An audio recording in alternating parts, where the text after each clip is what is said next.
Business Insights. Dr. S. Jairaj, Faculty of Commerce and Finance, Government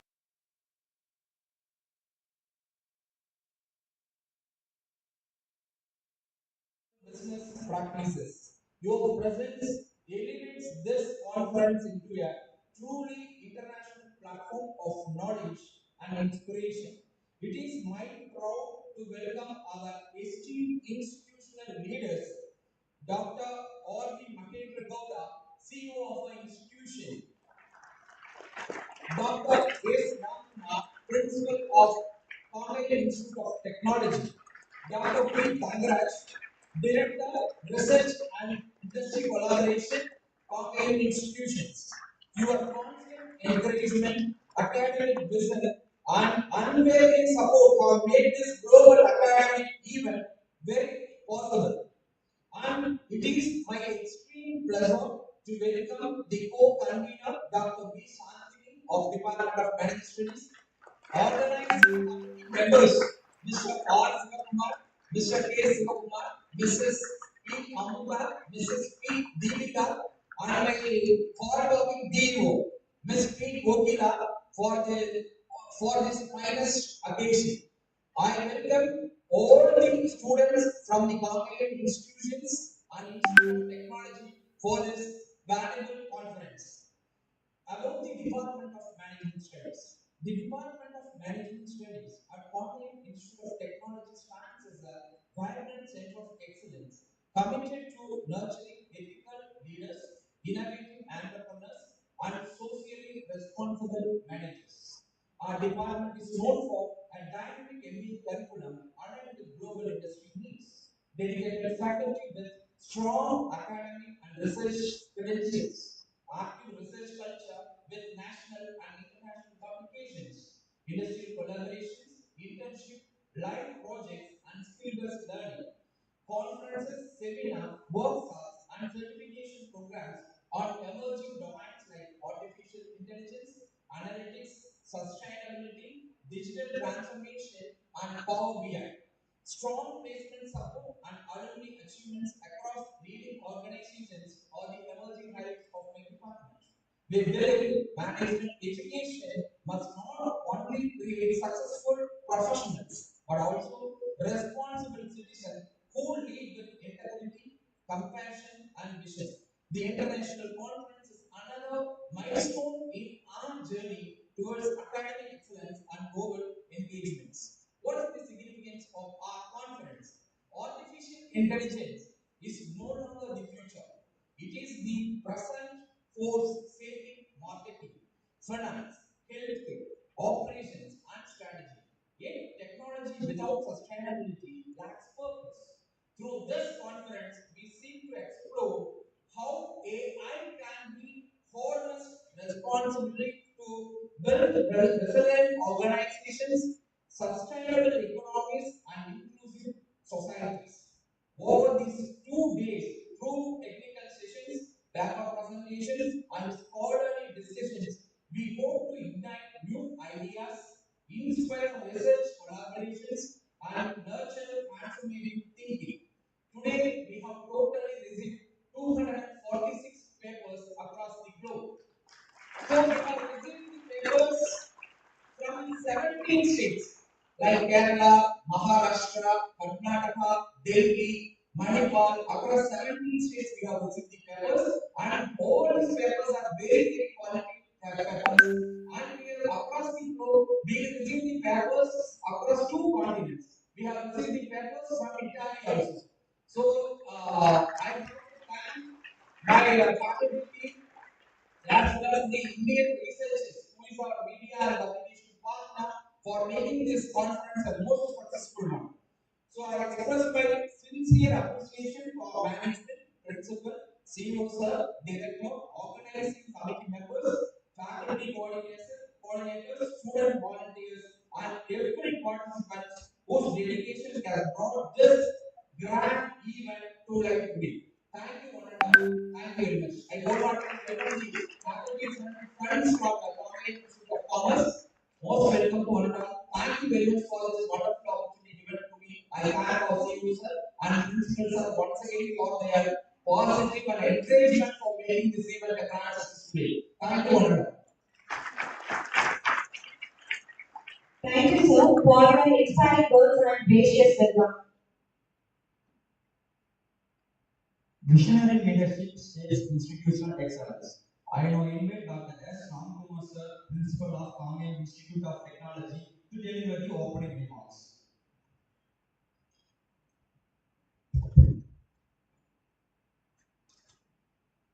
Good morning, everyone.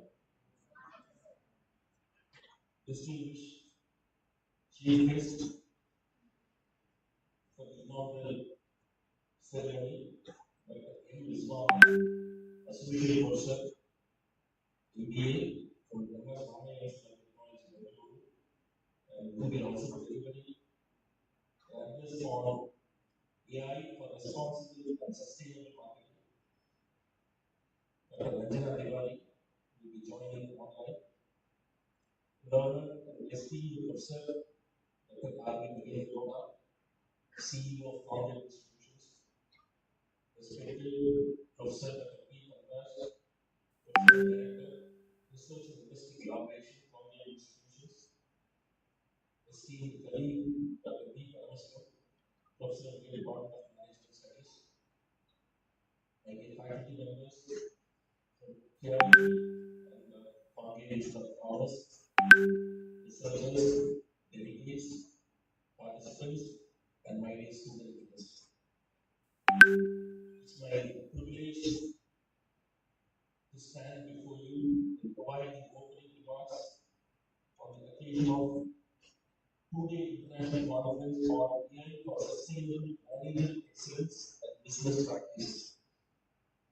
Department of Management Studies, I think they chosen the right topic, and the support from IndianResearchers.com, who is the media and publication partner of the Department of Management Studies, to organizing this two-day international conference. Of course, it's hybrid mode. Hopefully, there are a few participants who are here to present their papers, and some of the papers that Dr. mentioned, close to 250 papers have been received. Now, a few words about the institution for the information of the chief guest, Dr. Viswanath. Madam, Kangeyam Institute of Technology was founded in the year 2009, and it is being promoted by Europe Builder Education Trust. It was started as Europe Builder Education Trust group of institutions, and later on it was renamed as Builders Engineering College. Now it is Kangeyam Institute of Technology. It is an autonomous institution accredited by NAC, and all eligible programs have been accredited by EBA. This is an autonomous institution offering 9 undergraduate programs and 4 PG programs, including MBA. There are 109 faculty members who are on board, and more than 50% of faculty members possess PhD degrees, and equal number of faculty members doing PhD as well. That is the strength of Kangeyam Institute of Technology. And we have two more institutions, Kangeyam Institute of Commerce and Kangeyam Institute of Pharmaceutical Sciences Research. The idea is to become Kangeyam University by 2030. So that's the vision of management, with the support from the management, CEO, faculty members, and students of all our 3 colleges. I think the vision will be realized very soon. There are 1,009 students approximately pursuing their undergraduate and postgraduate programs in this institution. I think you must be aware, since it is an autonomous institution, we have the flexibility of offering honors, minor, and major degree courses. This is one of the top 50 institutes in Tamil Nadu.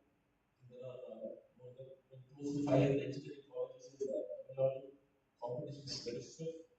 And of course, we are offering quality education, higher education, for the benefit of underprivileged students of Tamil Nadu. Since this institution that we have started in one of the most backward districts,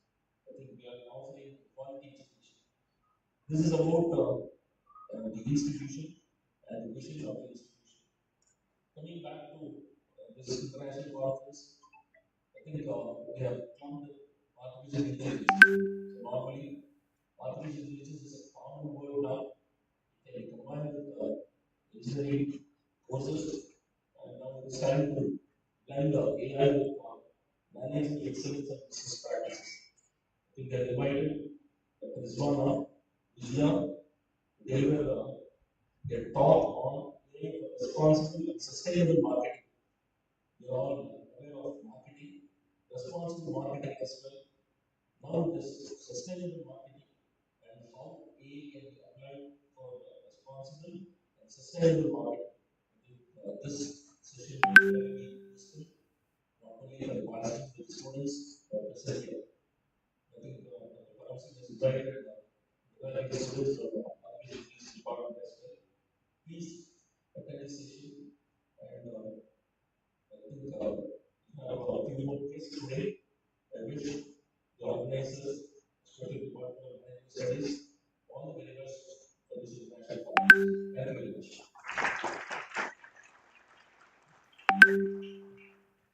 Thank you, sir, for your inspiring, informative, motivational, and data-driven speech.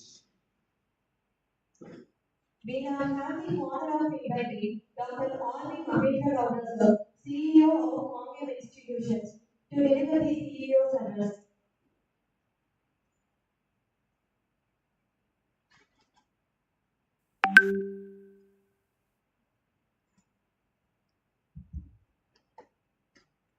Very good morning, everybody.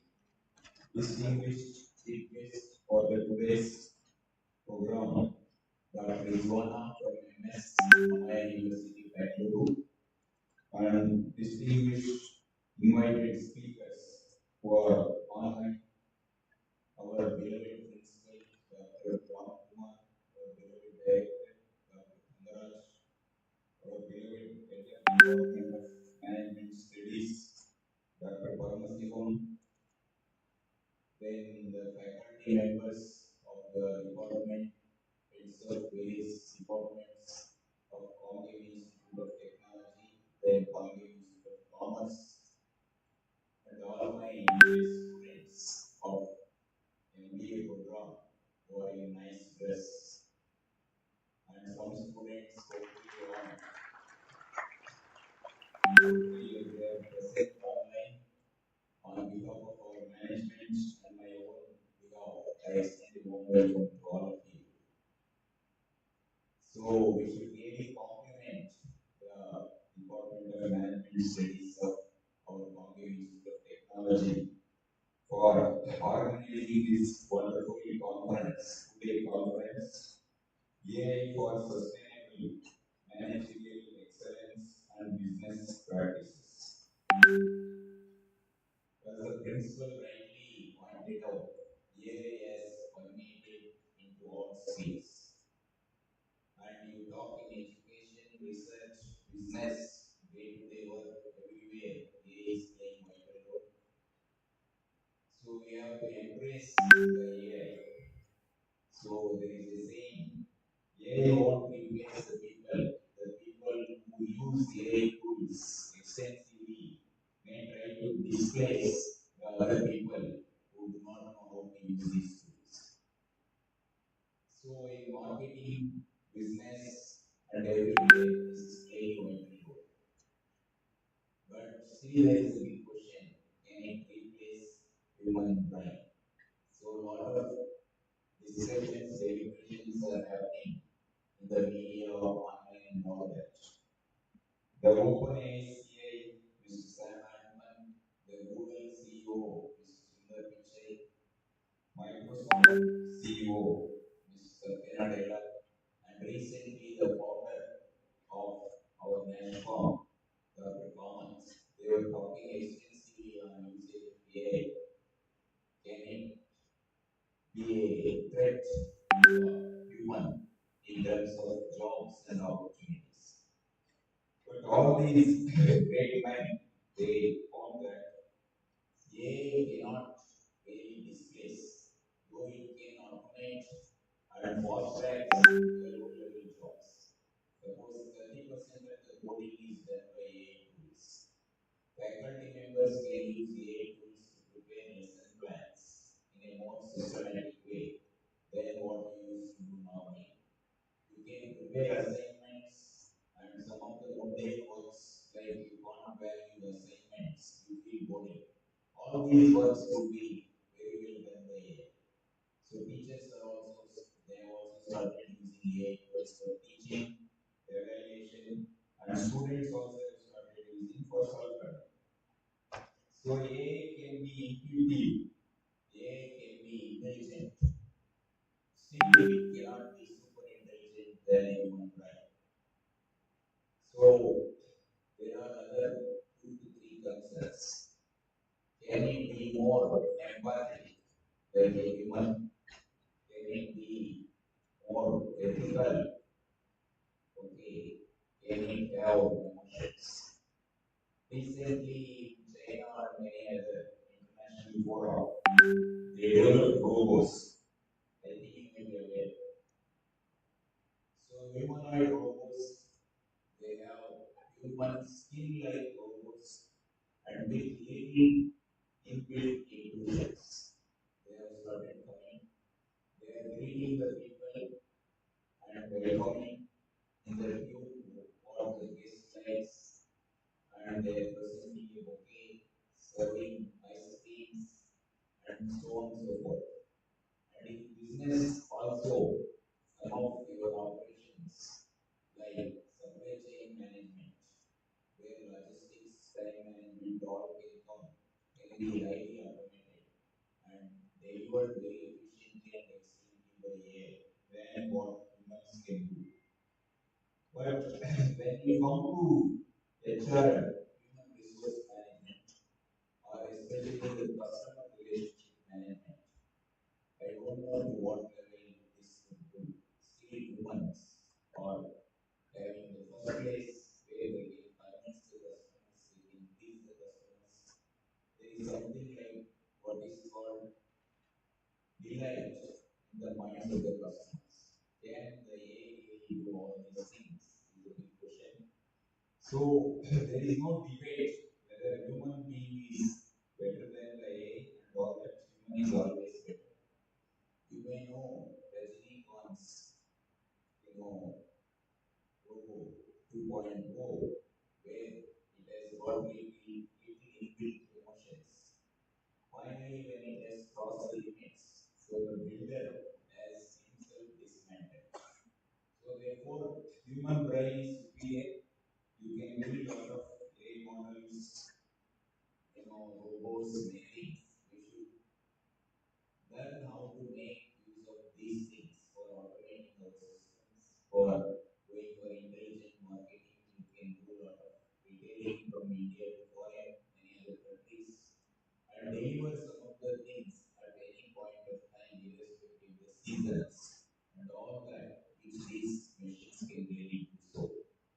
So make good use of whatever knowledge you get in these 2 days of conference. I think there are a lot of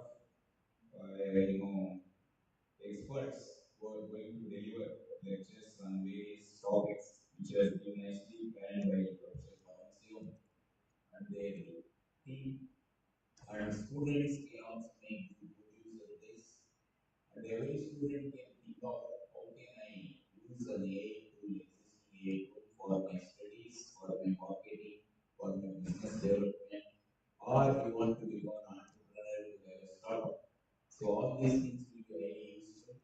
So embrace the AI, but use it as a tool. Don't surrender yourself to that, because ultimately the human brain is like a super fast computer, and you can have high level of creativity than any other machines can really do so, because all of them have been really invented by you, right?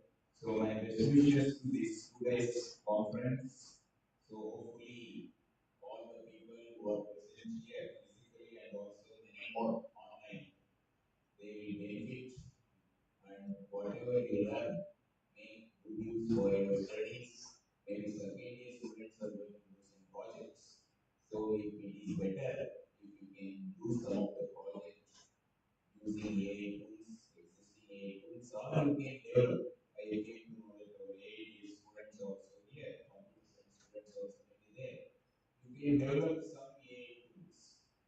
So that is what is very important. So if you really develop something for small applications, I think that will be a big name to the department and also to the college. So best of luck to all of you. I once again wish this conference a great success. Thank you. Thank you, sir, for your encouraging and valuable words. Next, it is a privilege to invite Dr. P. Tangaraj, sir, Professor and Director, Research and Industry Collaboration, to deliver the Director's address.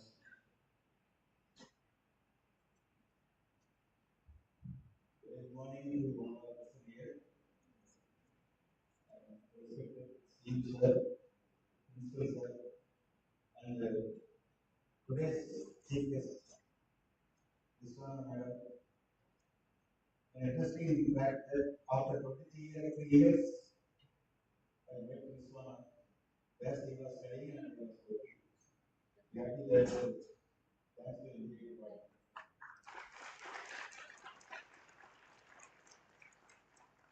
Dear professors, faculty members, conference organizers, coordinators, and my students. It's a privilege for me to stand before you to say a few words on this theme, A for sustainable managerial excellence and business practices. A is not merely a technological trend, it is a transforming force, redefining our organizations, lead, design, and sustain value for society and environment. The global vision outlined by the United States through the Sustainable Development Goals emphasizes inclusive growth, environmental protection, and ethical governance. AI is a catalyst for sustainable decision making. AI empowers managers with data-driven insights that enhance accuracy, transparency, and foresight.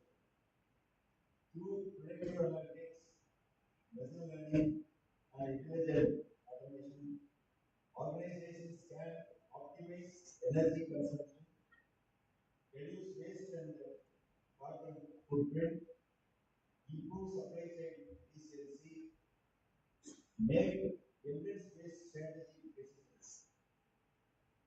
AI is responsible for business practices such as ethical and sustainable business. For example, Microsoft and IBM are already deploying AI-powered sustainability solutions. With this, I want to conclude. Thank you for the opportunity. I wish the success of this conference. Thank you.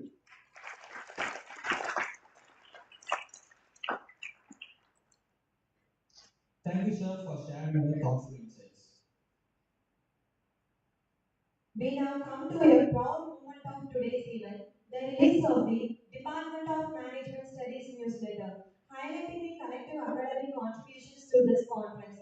I request all the dignitaries on stage to release the newsletter, Volume 11, Issue 2, Volume 12, Issue 1.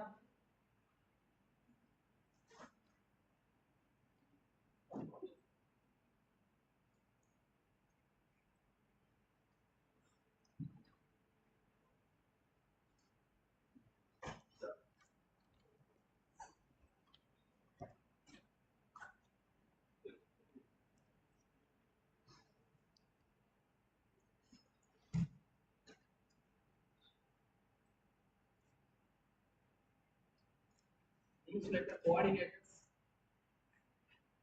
then first and second newsletter coordinator, student coordinator.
Thank you, respected dignitaries. Recognition is a gesture of gratitude and respect. We will now proceed with honoring our distinguished guest. I invite our CEO, Dr. R.V. Mahendra Gowda sir, to honor the resource person in the shop as a token of love and appreciation.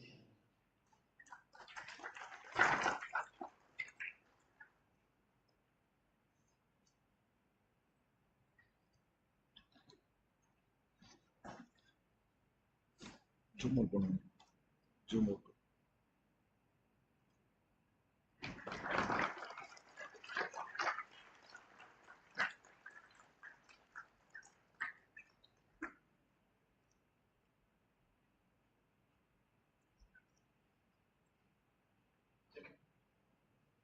Thank you, sir. Now I invite Dr. S. Ramkumar sir, Principal of Kangeyam Institute of Technology, to present a memento to our respected chief guest, Dr. M. Rizwana.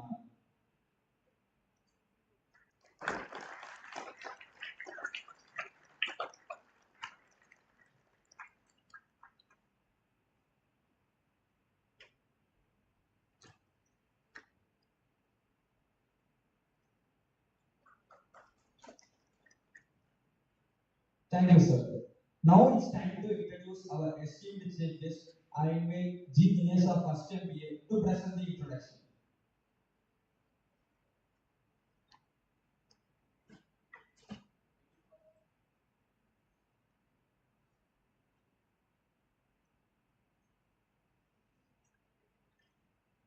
Good morning, everyone. It's a great honor and privilege to introduce our esteemed chief guest, Dr. Rizwana Ma'am, Associate Professor in MBA Department at the IMS Kangeyam Institute of Technology, Bangalore. Dr. Rizwana Ma'am holds a PhD in Management from Bombay University and has over 18 years of rich experience in teaching and research. She is a dedicated academician known for her commitment to excellence in education and student mentoring. She has published numerous research articles in reputed nations and international journals, including Scopus and Web of Science industry journals. She has also successfully completed funded research projects sponsored by prestigious bodies like ICSSR and the Department of Science and Technology, New Delhi. Her key area of expertise includes sustainability, artificial intelligence, entrepreneurship, consumer behavior, and financial inclusion. Through her research and academic contributions, she has significantly enriched in the field of management studies. We are truly honored to have such a distinguished scholar with us today. Let us warmly welcome Dr. Rizwan. Thank you. Thank you, Dinesh, for the wonderful introduction. It's my privilege to provide an overview of the key topics being addressed by these speakers during this two-day international conference, in addition to the paper presentations. These topics include AA for responsible and sustainable marketing, AA for personalized healing, how wellness businesses in India can leverage intelligent innovation, how to utilize AI to achieve Viksit Bharat by 2047, AI-driven business insights, AI for sustainable business practices, enabling defensible business renovation through artificial intelligence. Knowledge grows when shared with purpose. We now invite our esteemed speaker, Dr. M. Rizwana, Associate Professor, Department of Management Studies, MS Ramaya Institute of Technology, Bangalore, to deliver the keynote address and lead technical session 1 on the topic AI for responsible and sustainable marketing.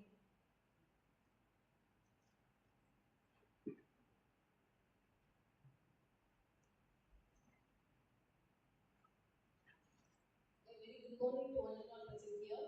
The dignitaries on the dais, of the dais. It's my honor to be here to deliver the keynote address on this two-day international conference on AI for sustainable management excellence and business practices. So, a very good morning, students. A very good morning, students.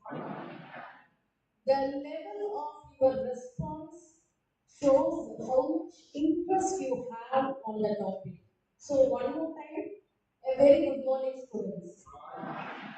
One more round. Thanks a lot. So, usually, when we listen to a particular topic, or when we listen to class, or while watching movie, it's a very common what we call a syndrome. That means though we keep our mobiles inside your bag, inside your wallet, inside your purse, but still we always get that feeling. Did I get a message? Did I get a missed call? Did I get a WhatsApp message? I feel my mobile is vibrating like that. Many times, like a couple of days before, when I was moving from Bangalore to Europe, though my mobile was kept inside my bag, I was kept on opening my bag and checking, did I miss any call? Did I miss any message? Like that. Why do we do that? Do you have the same feeling? You have to respond. Yes or no? See, when I come here, when I visited this institution, when I see this auditorium, I do have a lot of nostalgia. Like some 20, 25, 23 years before, when I was a student in Kongu, I used to sit there. I used to, like some other distinguished speakers used to come opposite to me, they'll be speaking. Then I be thinking, what are they going to speak? How relevant it is for me, like that. That time we were not having mobile phones. Mobile phones and all, it was possessed only with my, hardly people, if a person owns a mobile phone, that time he was a billionaire, like that. But now, though, like we keep getting that trigger. Did I get a message like that? So that is called as phantom vibration syndrome. All of us have it. That is called as phantom vibration syndrome. That is called as phantom vibration syndrome, wherein that is not the mobile which is triggering us to see the message. It is our brain which is triggering us to see the message. So, during my stay for another 45 minutes, let us all stay away from that phantom vibration syndrome. Let me also.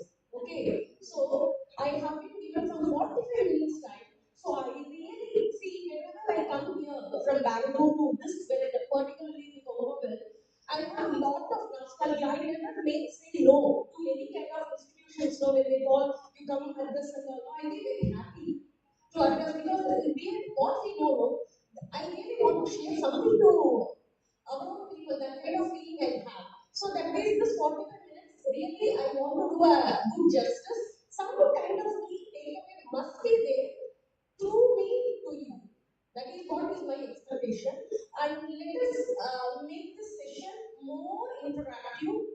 And please don't feel bad, don't have any kind of reluctance or resistance like when I ask you to respond or not. Please feel comfortable. You can respond in Tamil, you can respond in English, nothing matters. But what is the takeaway matters a lot. So today I have been given the topic AI for responsible and sustainable marketing. Fine. Shall we go to the topic? Again, no voice with lot of Josh.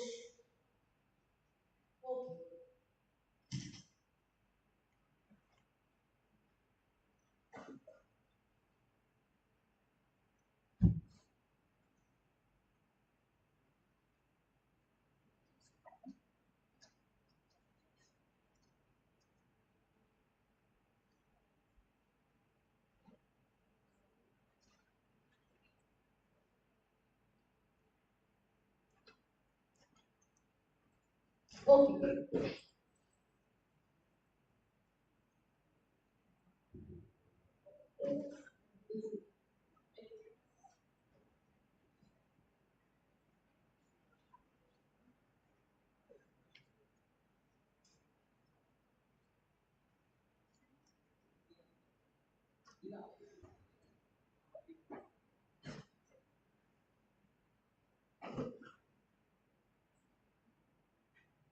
Okay.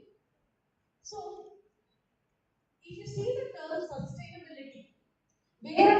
don't know. They are actually using the term sustainability, sustainable marketing, green marketing, societal marketing. If you see the term sustainability, it has gained significance in the recent years. What do you mean by sustainability? Why people are again and again using the term sustainable like that? Any layman definition or any layman idea for the term sustainable or sustainability? Okay, so let me make you understand sustainability in an easier way. Sustainable means optimum usage of resources. Sustainable means optimum usage of resources in order to make that resources available for the future. If you have water to drink, you should ensure the same water is available to drink for your future generation. That is not nothing but sustainable. If you have air to inhale, you have to ensure you have to use the air and quality air in such a way it is made available for your future generation. That is what sustainable. Now, let me talk about sustainable marketing. So, if you see, marketing means what? Exchange of goods and products. What is the purpose of marketing? Why do we involve in marketing? Why is marketing required? See, I will give you some like 1 lakh rupees. Okay, you do some business like that. I say, what do you do? Why you take that 1 lakh or what? Definitely you will take that 1 lakh. What do you do with that 1 lakh? You want to make that 1,50,000 or you want to make that 1 lakh 2 lakhs? Please respond. You want to make that 1 lakh 2 lakhs. Obviously, we want to multiply the money. You understand? So if you see like marketing is all about what? Making profit, generating revenue, making profit, generating revenue. But what do you mean by sustainable marketing? Sustainable marketing doesn't mean they don't make profit. Sustainable marketing doesn't mean they don't generate revenue. But in the case of sustainable marketing, they do generate profit, they do generate revenue, they do promote products, they do promote services, but in a very unique manner. That means when they promote the products and services, they do consider three things in their mind. One is the environment, the other one is the ethics, and the other one is the social well-being. That means when I involve in marketing, I have to ensure my environment is protected. When I involve in marketing, I have to ensure my society is protected. I have to ensure my economy is protected. All that is nothing but what? Sustainable marketing. So, if I simply define or give you a very clear example of the term sustainable marketing, definitely you will not understand. So, let us have some practical exercises to make you people to understand more about what? The sustainable marketing. I repeat, sustainable marketing is same like marketing only, wherein their objective is not only the profit. They want to protect their environment, they want to protect their ethics, they have to ensure the economy is protected. So all these things together, they involve in their marketing, then we call their practices is as what? Sustainable marketing. And if you take sustainability, what we are using, we have to ensure it is made available for your future generation. You should not compromise in actually affecting or disrupting the existing resources. That is what all about sustainability. Now, let us go to the next slide. Could you see this? Switch off the slide alone. This slide alone.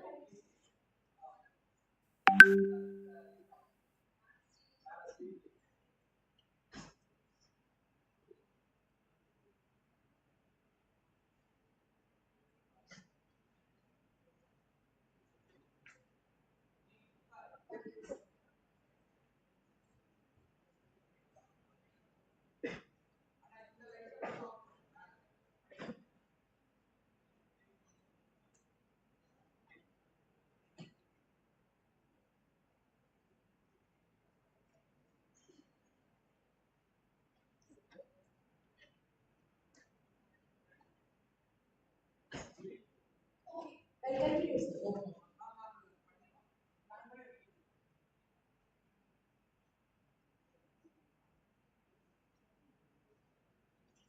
Sir, it's common.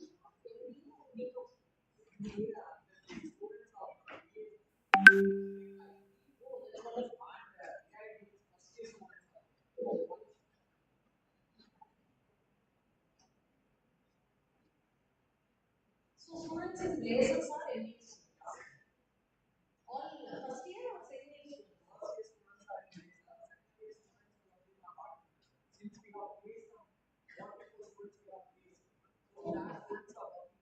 Oh, that's amazing. So just to enhance the clarity of the slide, I told them to switch off the light. I am awake, so I don't want light. You should not sleep, so I want lights at your side. Okay. So, could you see what is the picture all about? It's a picture of what? Mysore Zoo. Anybody had been to Mysore Zoo? Oh, some of you had been to. What's so amazing about Mysore Zoo? Any time if you are interested, you can have anything. Yes? You can see lot of animals. That's amazing. Like while entering only, you can see huge giraffes. You can go around, and while coming back again, those majestic giraffes you can see. So that gives a kind of a recency effect. Like two times, Mysore Zoo means it's always that majestic giraffes. That kind of feeling we will have. Apart from that, anything else did you experience? Wow, experience, amazing. Yeah, and this is one of the cleanest zoo. If you see Mysore Zoo, it is one of the cleanest zoo. And if you see, you hardly see a plastic paper, you hardly see a water bottle, that is plastic water bottle, or any kind of lace package, this covers or bingo packet covers, that chips covers and all right now. See, they do follow a very strict procedure in order to collect the trash. If you involve in any kind of activity, you will be like laid on a very hefty fine. They will be very particular. Now, let us take a situation. You Mysore, anyway, if you drop a plastic bottle or if you drop a plastic cover, if a monkey comes and takes that plastic bottle or water bottle, and if it eats, what will happen to it? It will either die or it will end in indigestion or something will happen to the monkey.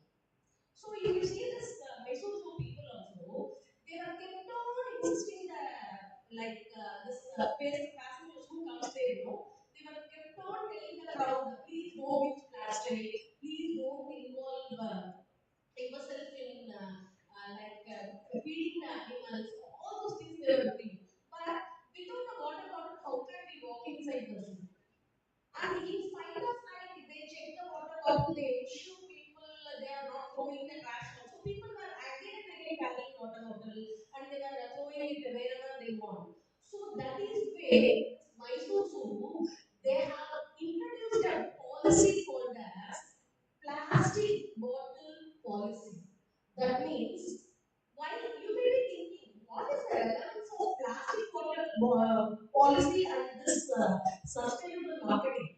There is a lot of relevance.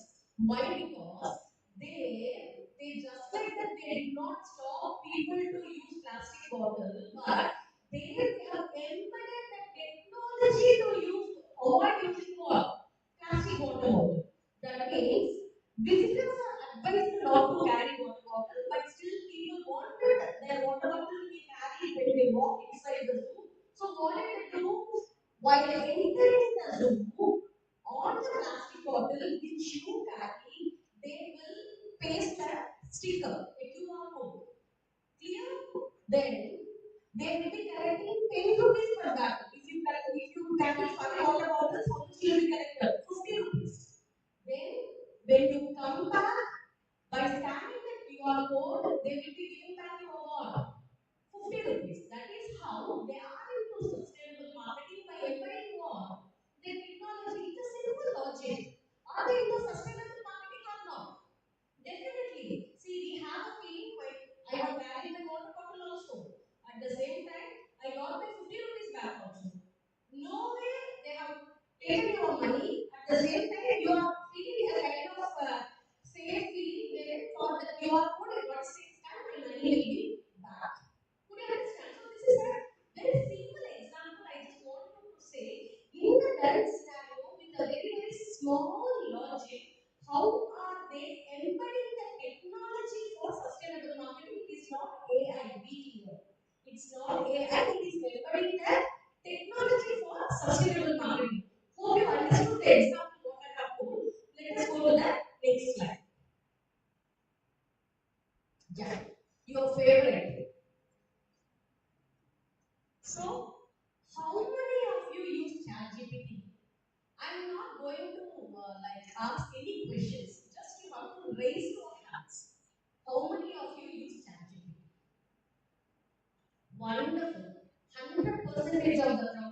Clear. Probably like to let me. I'm going to introduce now. Let me use some fantasy vocabulary to make the session very catchy. Or some letter you have to write to your head of the department. You don't know what kind of vocabulary to use. So let me give the prompt to ChatGPT. Give me the letter. Let me submit. This is how we use it. So now, as you all are using ChatGPT already, I feel more comfortable that I can easily give you the better examples to make you to understand the role of AI in sustainable marketing. Are you with me? One more round, are you with me? Yes. What is this? Your college. Amazing. So it's your college only. Clear? I was little confused. Huge building, did it fit into my frame or not? Somehow I have compressed the image of the building. I have ensured it is fitting the PPT.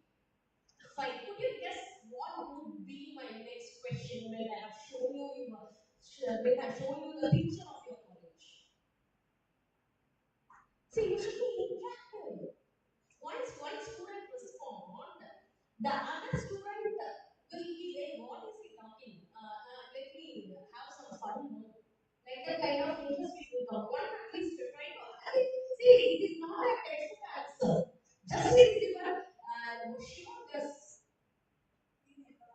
Clean environment, that's amazing, ma'am. Yes? Okay. Oh, limited use of plastic in the campus. Amazing. What's a good name? Yes? One round of applause to Sanjeev. Okay. Next, that's it. Nobody wants to take a round of applause. That's it. Okay. Let me take you to that. Please. On nature environment. Nature and environment. I appreciate your curiosity. One more round of applause to her. Thank you, ma'am.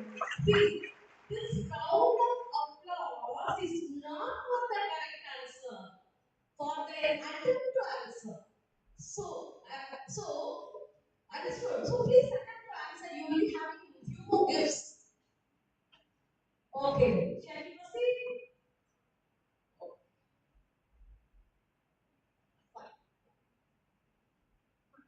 Imagine a situation. You have a canteen in your campus. How do you call it as canteen, madam? Yes. Yeah. You have canteen at your campus?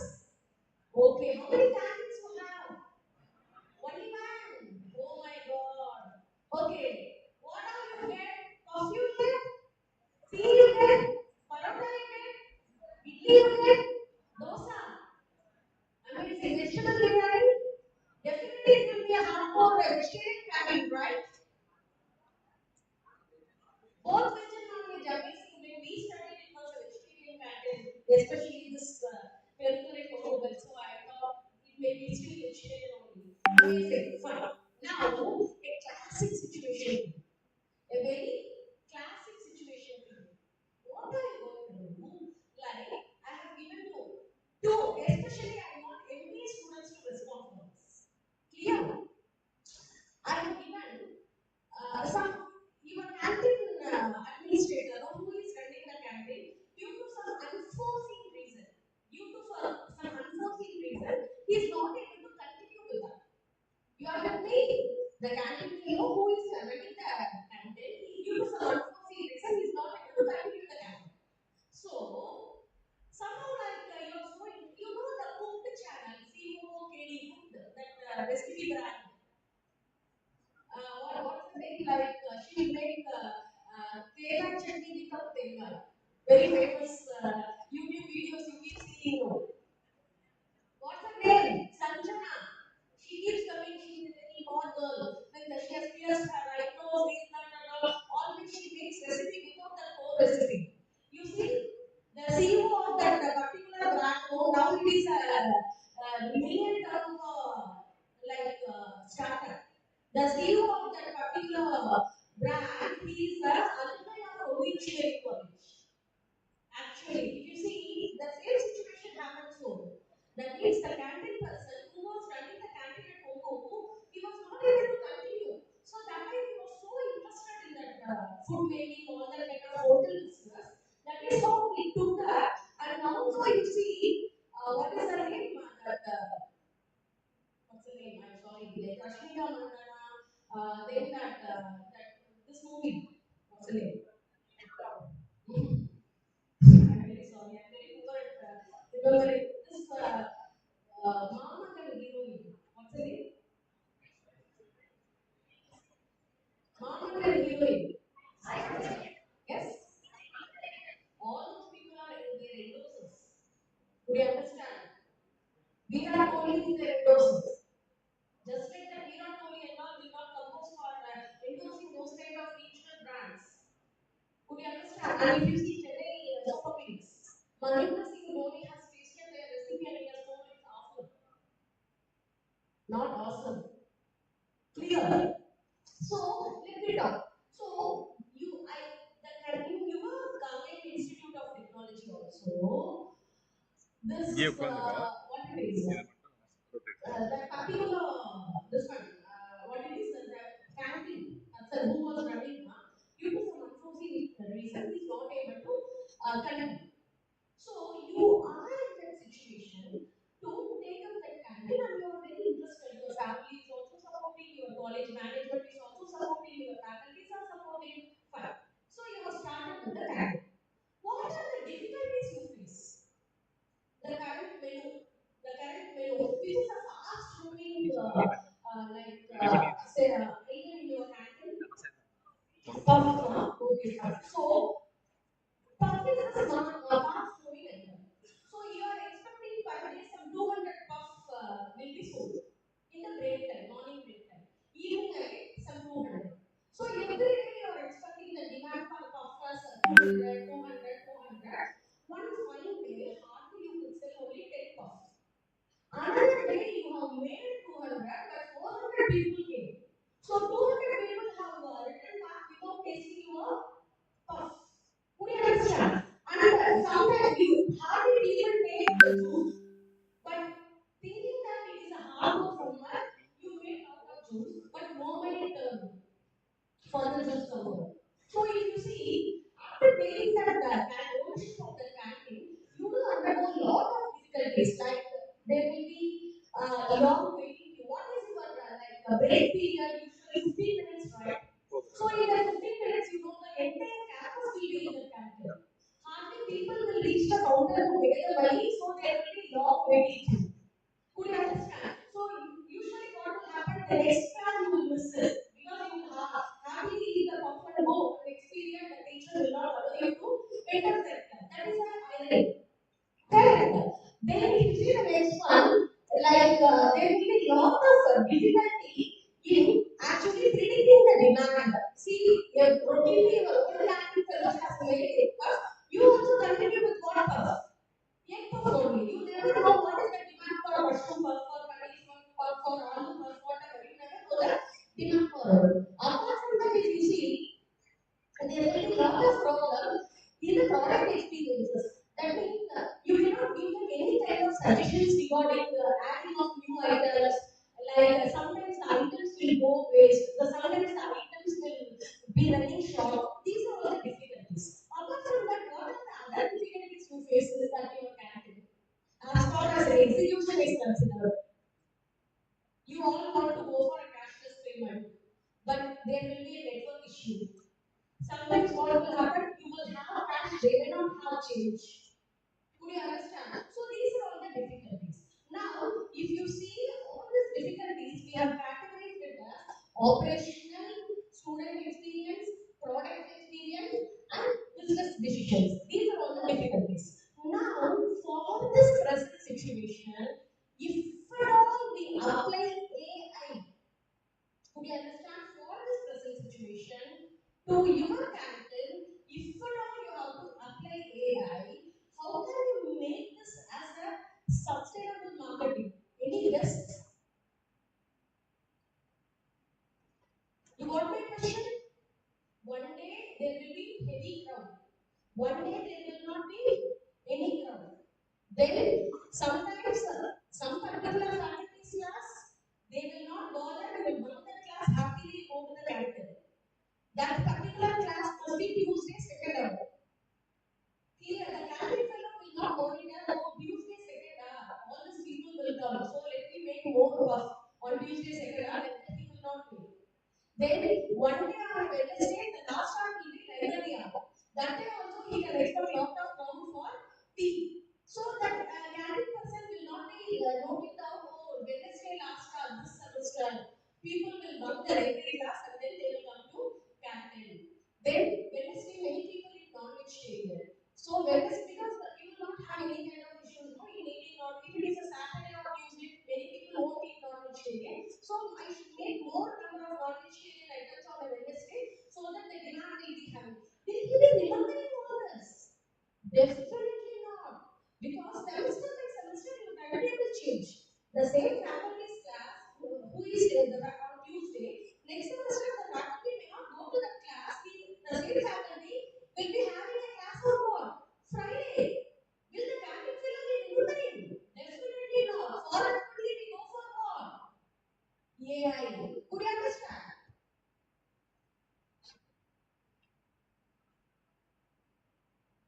So, if you see this particular picture, the problem is rushes.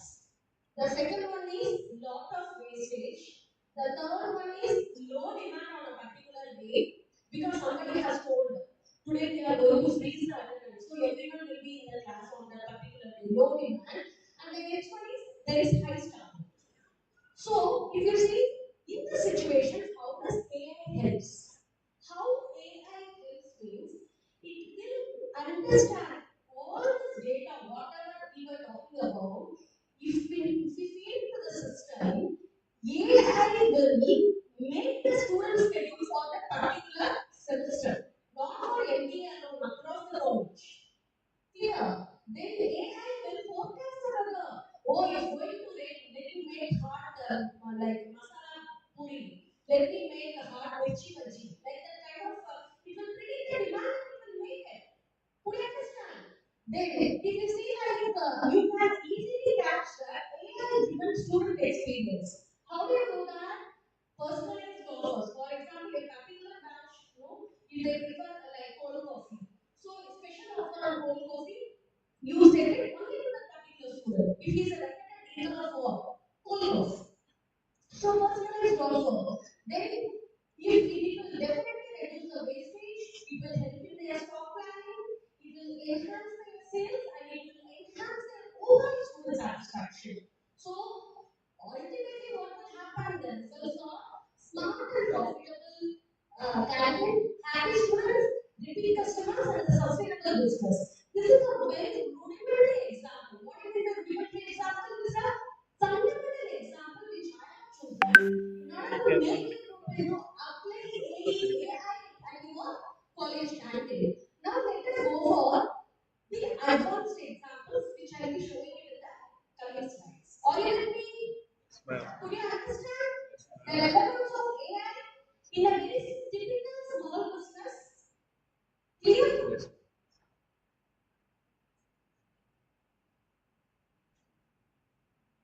Yeah. Who is she? Have you seen her anywhere? Not at all.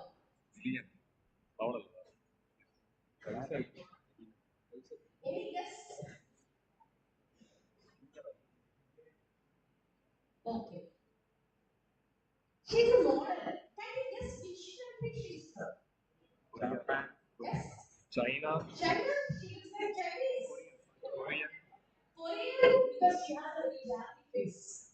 Oh my god. Yeah, that's it. I'm expecting that when Sam that's one solid round of applause she did it, he doesn't actually correctly. Hey, AI is not a country. AI is not a country. Yes, it's Japan. Who is that? One round of applause, please. Naveen. One round of applause to Naveen. It's Japan. See, the moment I say AI, definitely they are the pioneer because the Japanese know they are very smart. Like us only, they are also hardcore rice eaters. They don't eat other kind of burgers or they are hardcore rice eaters. But like us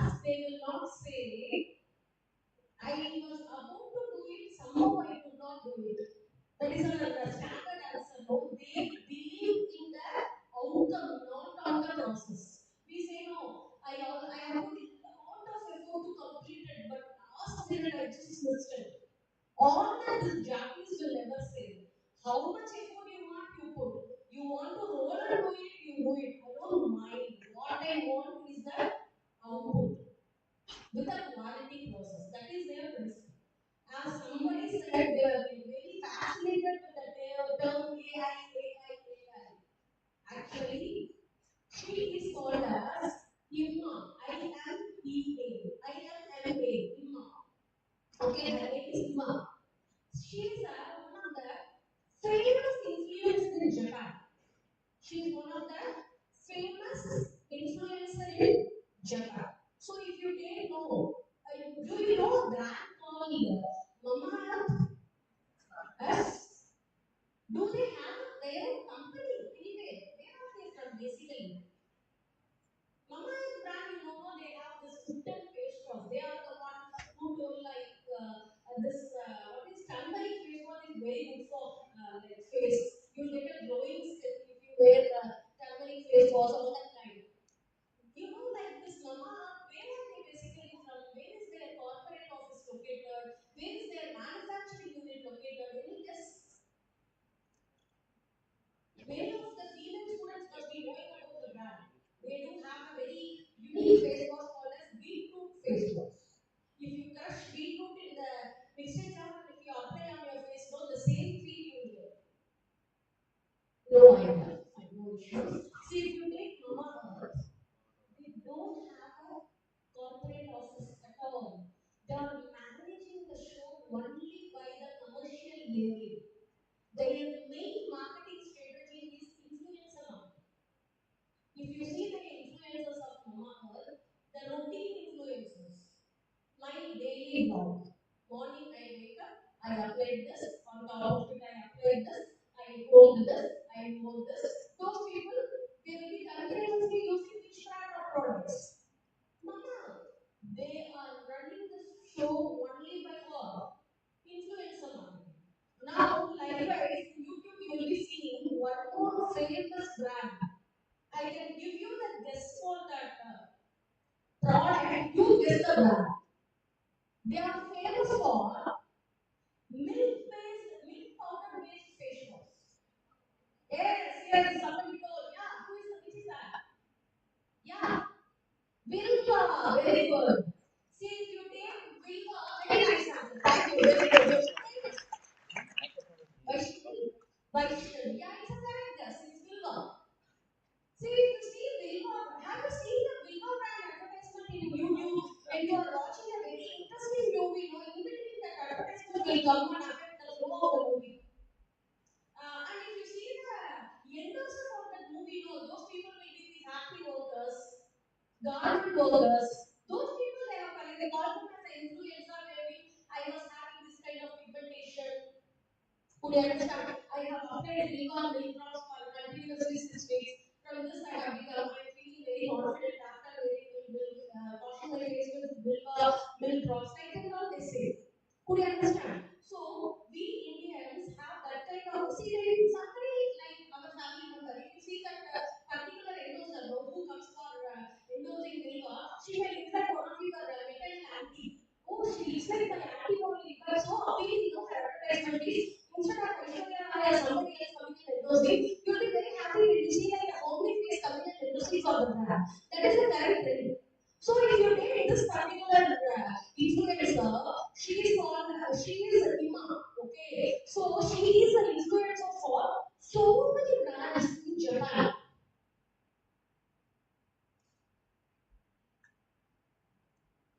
Okay?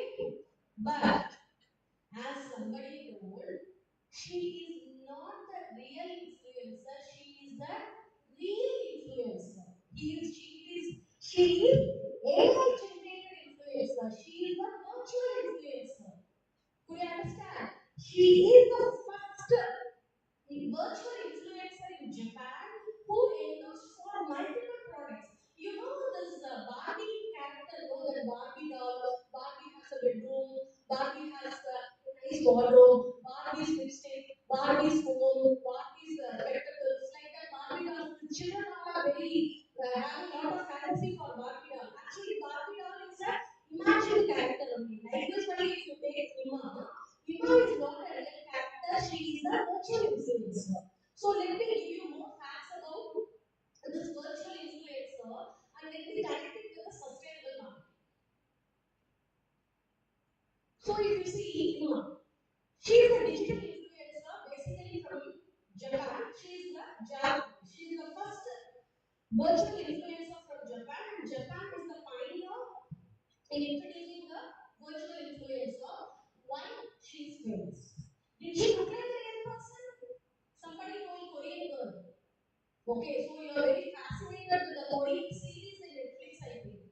So you could easily map Ima's face with the Korean characters where you watch the Korean series. Okay, then she has pink bob hair. Could you understand? She posts on her Instagram like a normal influencer. So many years people were not knowing she is not a real influencer. Then she collaborates with fashion brands and lot of companies which spreads sustainability concept which will focus mainly on the environmental protection. So if you see why this virtual influencers? Virtual influencers are made for their transparency. Why they get transparency? They will not do anything for money. For example, one actor will be endorsing for one company this year. Next year they will go to some other company when the agreement breaks. But the Sima influencer and all, they are not like that. They will be highly transparent. Could you understand? They are not wasting anything on their accessories. They are not wasting money on their dresses. They are not wasting anything on their makeup. They are not wasting anything on their footwear. Could you understand? So, lot of money they are saving because of this virtual influencers. Then if you see, whatever they communicate is a honest communication. Could you understand? Like you would be seeing a lot of things. Like Alia Bhatt, you all know? Alia Bhatt. So if you see Alia Bhatt, she endorses for fruity and she endorses for a dark fantasy biscuit and all. But in all her interviews, she says, I don't eat sugar. Sugar is very bad for health, although dark fantasy is made up of salt. Clear. So all of these things will not happen when they go for what?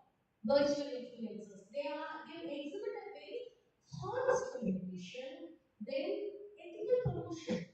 They will not see you go and give ChatGPT what prompt like this. I want to create a fake document for my house. How do I create? Definitely ChatGPT will not guide you to create a fake document. What will be its response? Creating a fake document is illegal. Please consult an attorney. You are not supposed to create a fake document. Like that it will say. Could you understand? So they are into ethical promotion. This AI generated thing, they will be having a lot of ethics in such a way that will be coded. This Ima, she has collaborated with a lot of famous brands like Nike, Dior, Calvin Klein, and Porsche. Okay, so you understood the relevance of AI influencer and sustainable marketing. Let us go to the next example. A very classic question. How many of you open Instagram for 5 minutes but stay for 30 minutes? 30 minutes is very less. It will go for 1 hour, 2 hours, 3 hours also. See, oh my god, amazing. No wrong in it. 3 hours also. Fine. Why do we do that? That is not lack of control. That is not, I told you, fun the vibration syndrome. The stimulus is not given by the mobile, it is given by your brain. Likewise, only if you got engrossed in the Instagram or if you get engrossed in the YouTube, it is not lack of control or it is not out of control. There we are going to learn a concept called as nudge. What it is? Nudge. Nudge. It's a very contemporary This nudge marketing, it is very trending after this evolving of this AI. Could you understand how actually we all are experiencing nudge marketing in our personal life? I'm not saying we all are not experiencing. All of us are experiencing this nudge marketing. Only thing, we do not know what you mean by that nudge. We do not know, oh, this is called as nudge. Like that, you get to know now. So if you see, that is not lack of control, that is the smart nudging. So if you see, as of now, this AI driven nudging is it has become very prevalent. It has become very widespread. How? Let me explain you. So what do you mean by nudging? Nudging means influencing people's choice in a smart way without forcing them.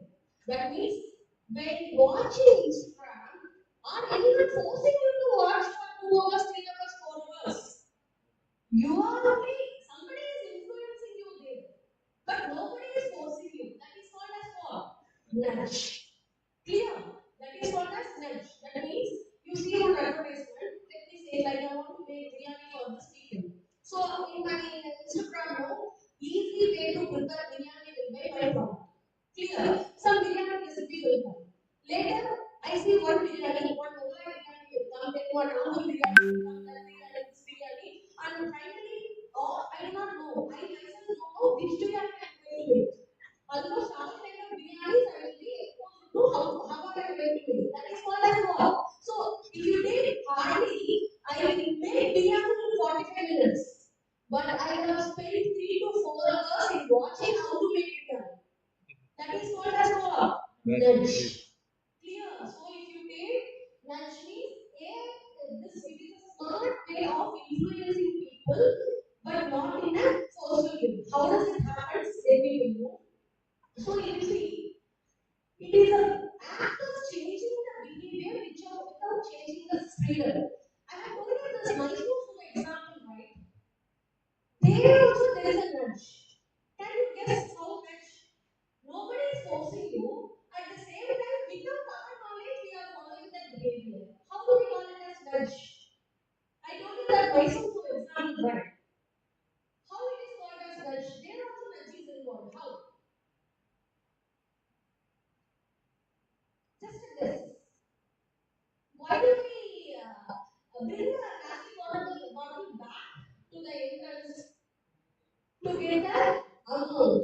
So, did anybody say you should get the water bottle back?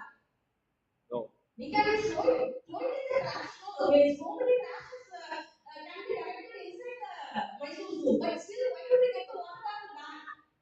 Why do we get it?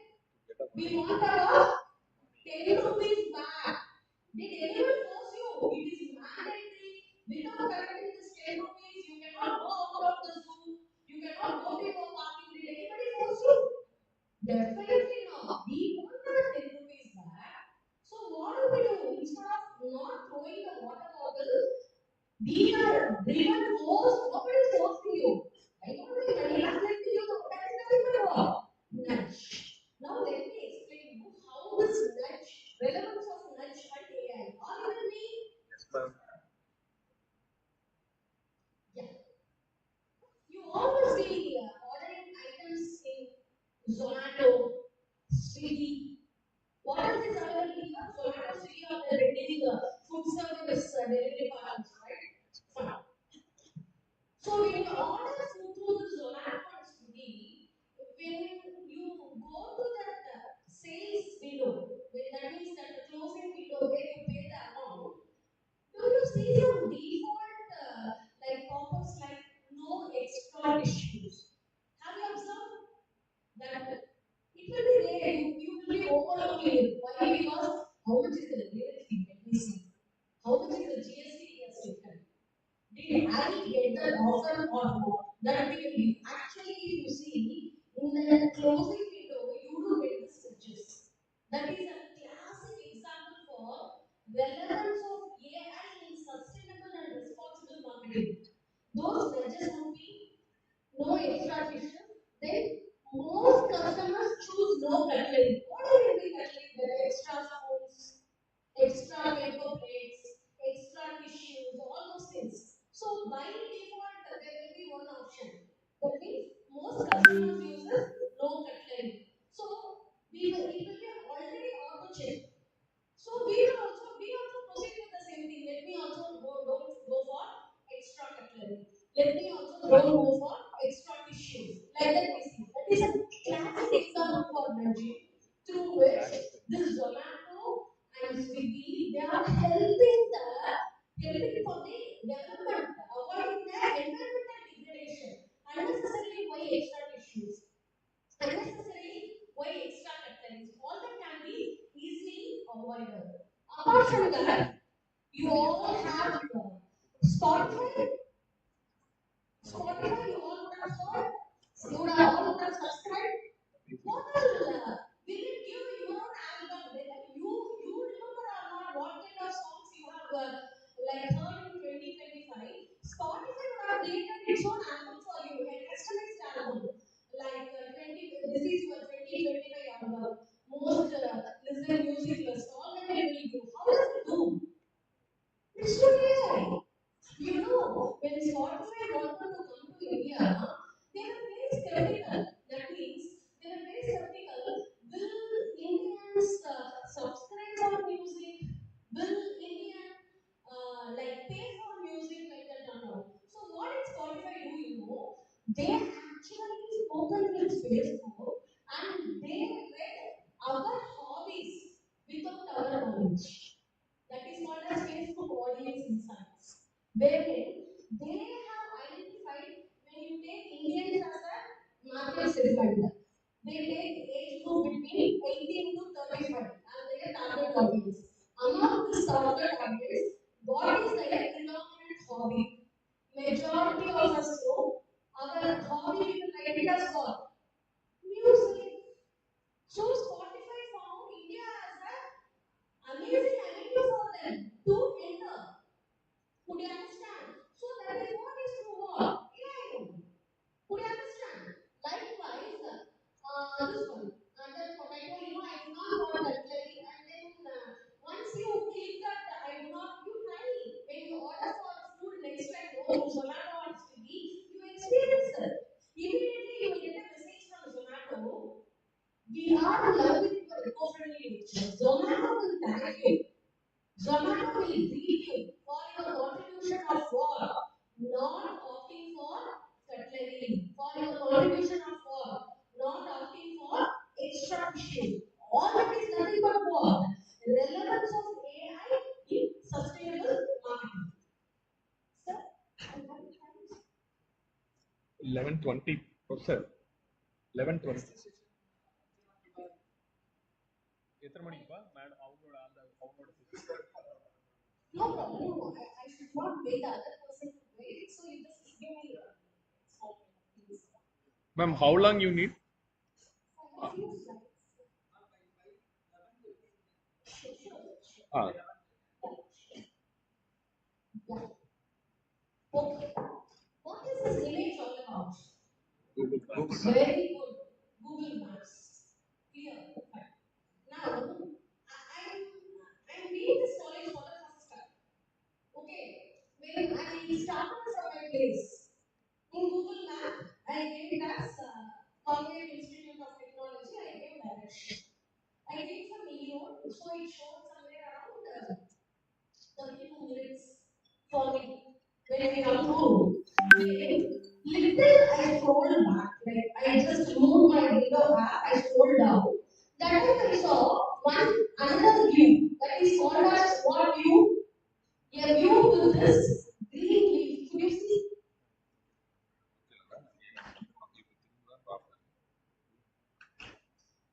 See, if you see, even Google Maps will guide you the most eco-friendly routes.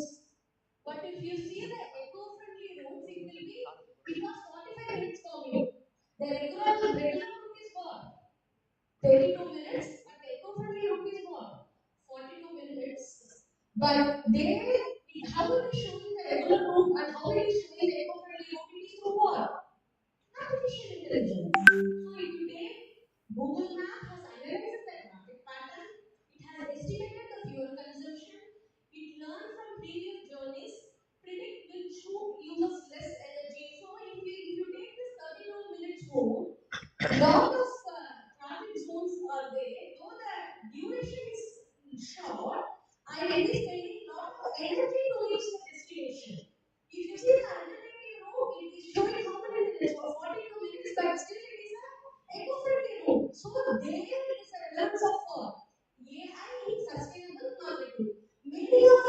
example because when we see, give the prompt in Google Map, we will see which is the easiest route. We will see which is the shortest route. But we all overlook this. Next time, whether you take this route or not is secondary. Please experience this. Clear?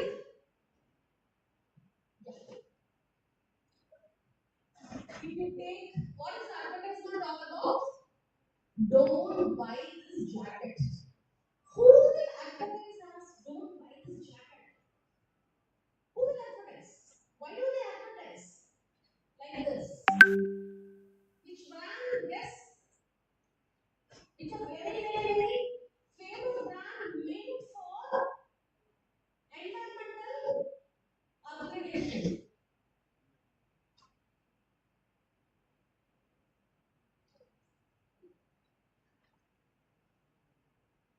Any guess? It is called as a very famous brand. If at all you attend some interviews in this apparel sector and all, you should be aware about this brand. It is called as Patagonia. It's a US based apparel brand. It's called as Patagonia. Clear. So it's a classic example for integration of AI in sustainable manner. How? If you see this Patagonia, it will source in threads from sustainable manner. It will does it spinning in a sustainable manner. It does it spinning, weaving in a sustainable manner. Their marketing is in sustainable manner. Their promotion is in sustainable manner. So if you see, don't buy this jacket. Don't buy this jacket if it is not produced in a sustainable manner. That is what is their advertisement all about. We understand. So no companies will advertise like don't buy this jacket. So if you see this Patagonia, they have understood the customer based on the data analytics. Okay, what we feed, what we like, what is our purchase pattern.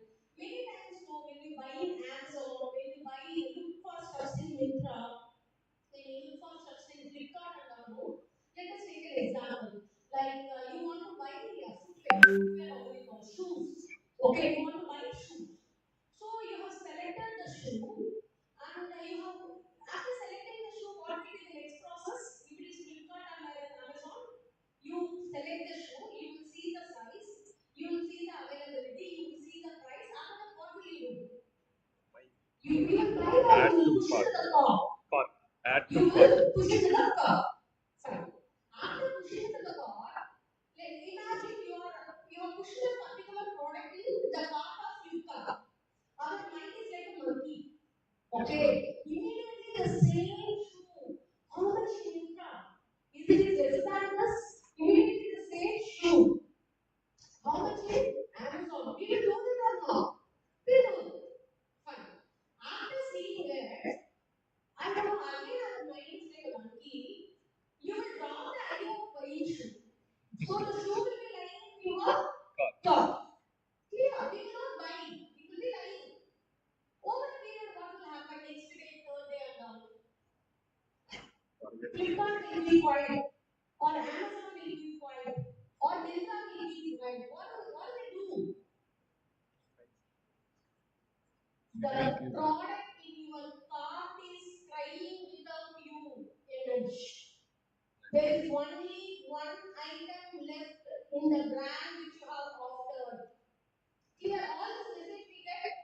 You will be reading something in Times of India that is that all the shoes brands will keep coming right in front of you. Though you don't want to buy shoes, it keeps appearing. Why do they do that? That is called as what?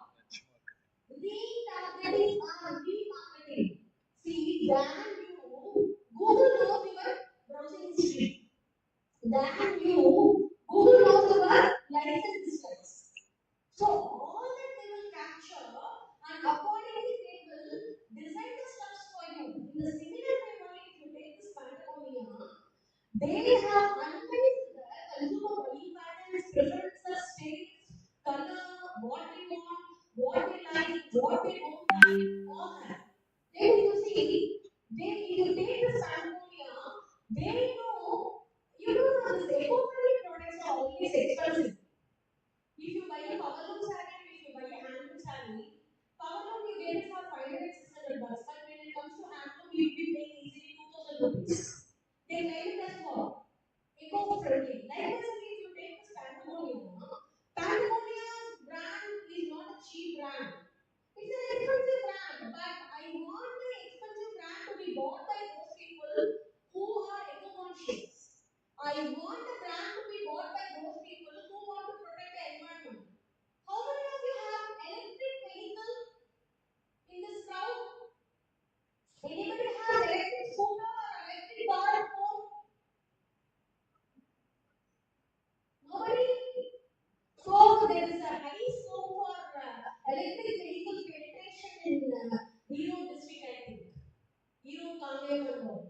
You see, a person who buys electric vehicle, there will be two reasons. What would be the first reason when they buy an electric vehicle? What will prompt them to buy electric vehicle? Eco-friendliness. Petrol charge, wonderful. Makes sense. It's a very logical answer. It's a logical answer. That means if I pay so much for the petrol, in one charging I can cover these many things. But if you see when they advertise they never advertise in such a way. You can save this much petrol charge by buying electric vehicle. How do they advertise? You can protect the environment by riding so and so scooty. You can protect the environment by riding so and so car like that. Could you understand? So we are pro-environment. We are exhibiting the pro-environmental habit, but we are compromising because of what? Money. Many people, you are saying electric vehicle. Now what will I do with my petrol vehicle? Last year only I got my petrol vehicle. Where will I go for electric vehicle like that? So that is what that personalized and targeted advertisement is completely lacking here. Clear? The next one, if you take this AI integration Patagonia, they have actually targeted those people who are pro-environment, who are exhibiting the pro-environmental habit. The next one. Oh my God, it's an amazing example. I really want to tell you. What is that person doing there?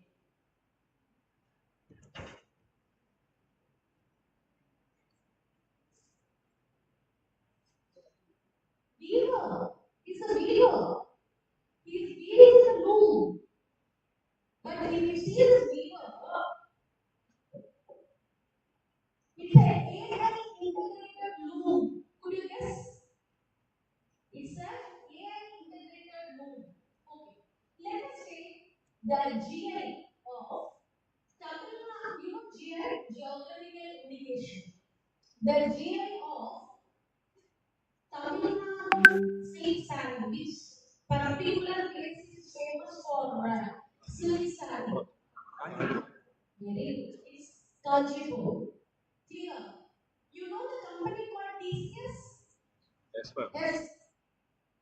How do you expand? Tata Consultancy Services. Very good.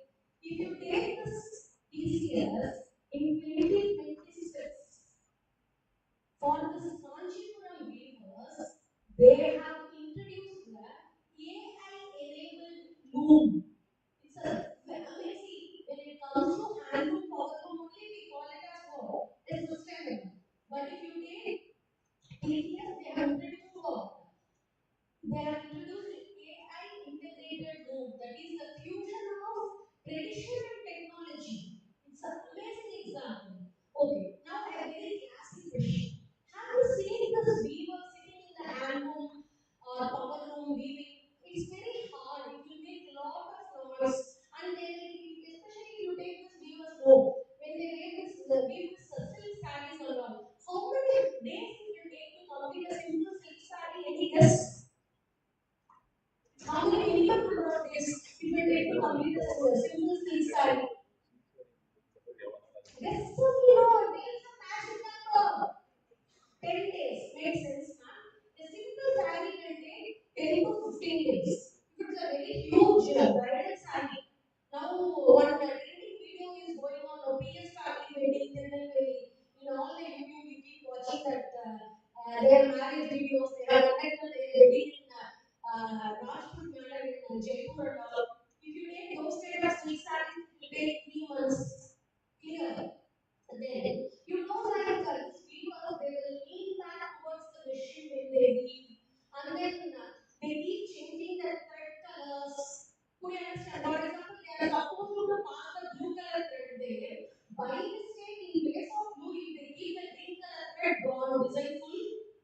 farmer. Clear. And if you take these weavers, they will draw the design in a paper very same in the same way they want to replicate in their room. These are the typical difficulties they have when they are involved in weaving. So, in order to make those particular problems to be overcome by the weavers, this TCS they have introduced this AI powered loom, which is a fusion of technology and tradition. So if you take this particular thing, you know this augmented reality, AR, VR.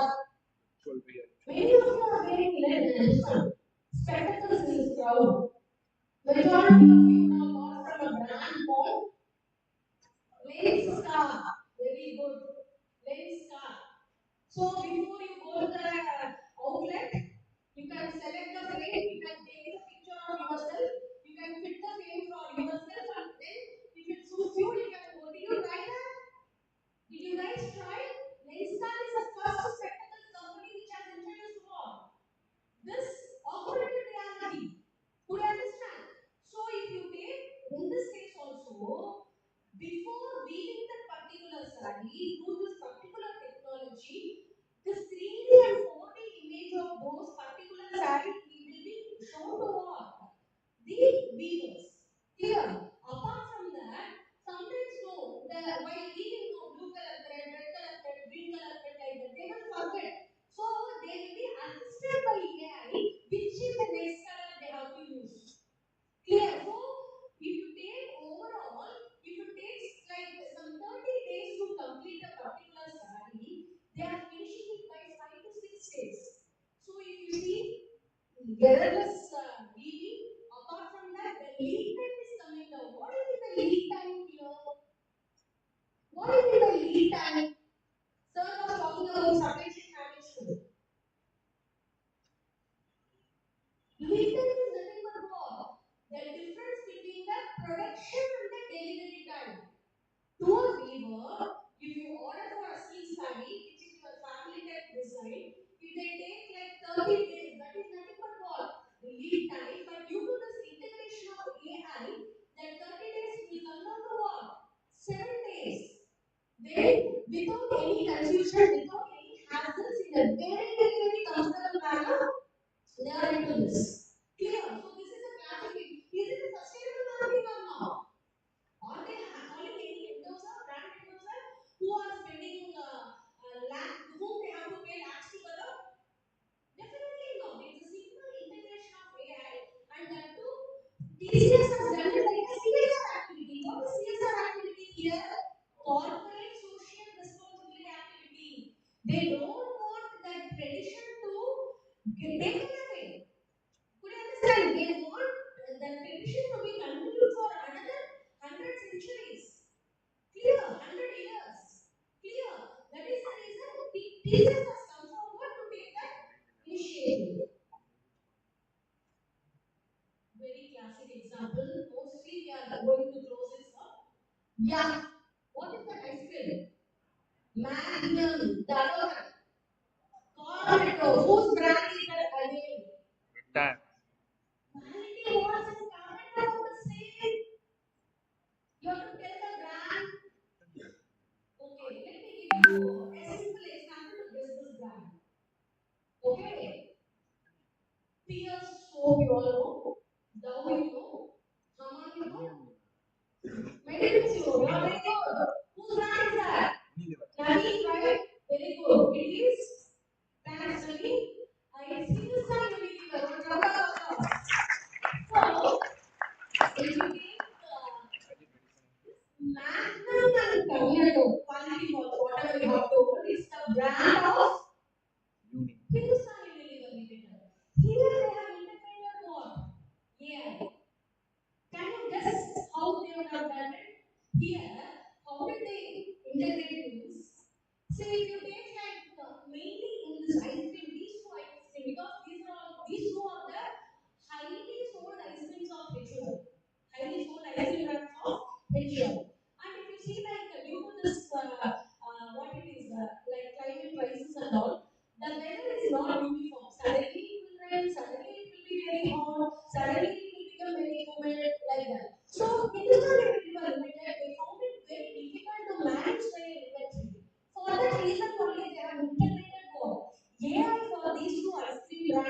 chain. What they do is they have used the cold chain monitoring.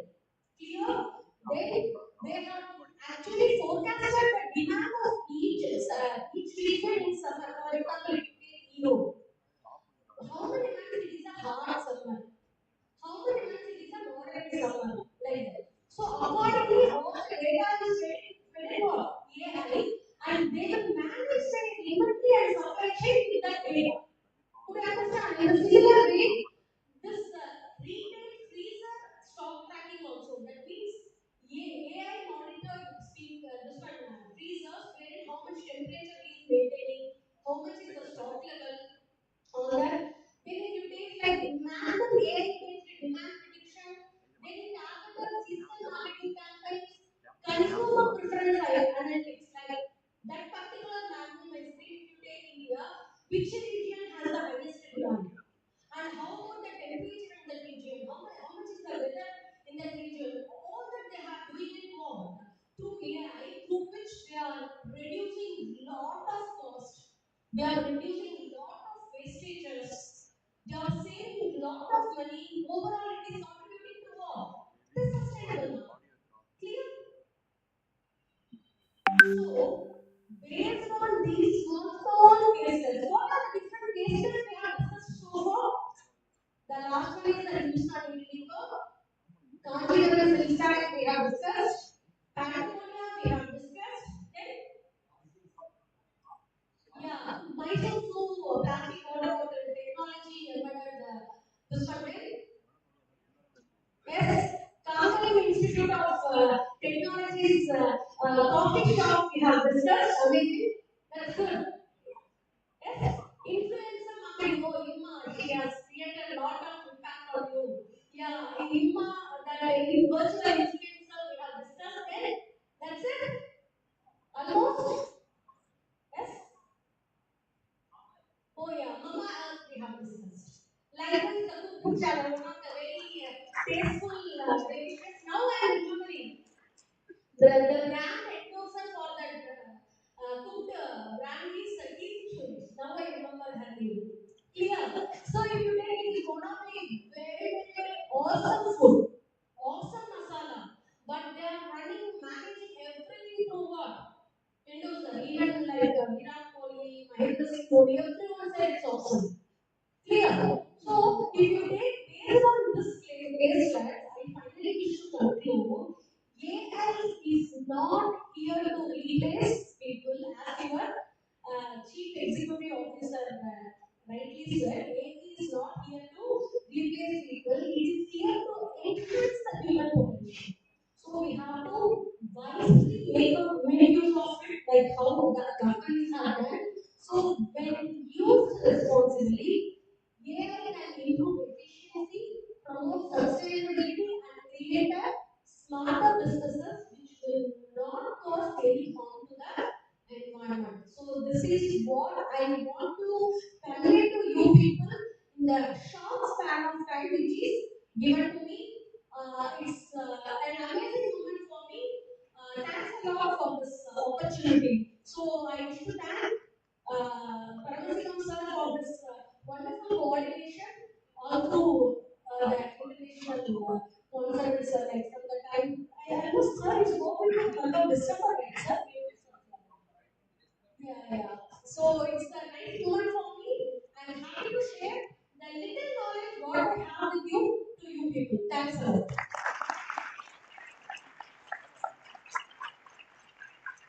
If you have any questions, you can ask me. If you have any doubts, you can get it clarified. I'll leave my email to sir. If you can write to me if you want any kind of guidance for internship, some internship opportunities. If you want, you can very well write to me. Thank you.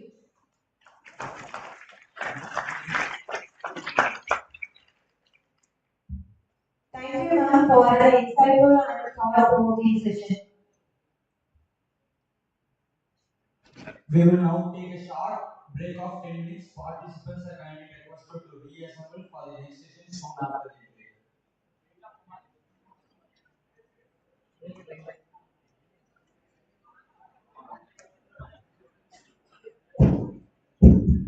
Yes, You know, this is scheduled. She accepted an invitation and she is available. Now, முதல் date she is in fasting. Right? அவர் எதுவுமே சாப்பிடல. She is in fasting. இருந்தாலும் நமக்காக she has given a very conversation. Once again, thank you for your thank you.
Hello.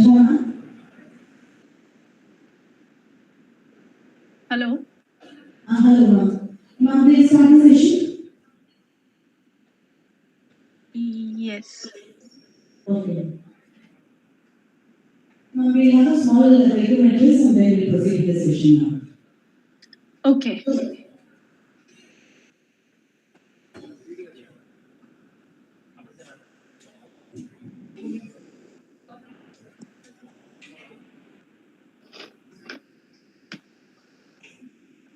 Can I adjust my screen? My presentation? No, ma'am.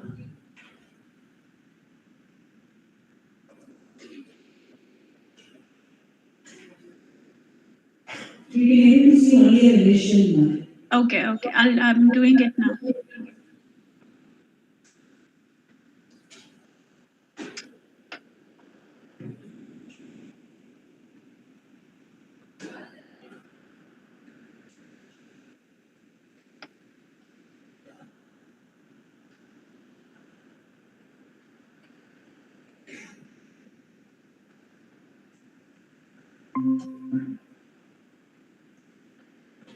Yes, ma'am. Yes, I see.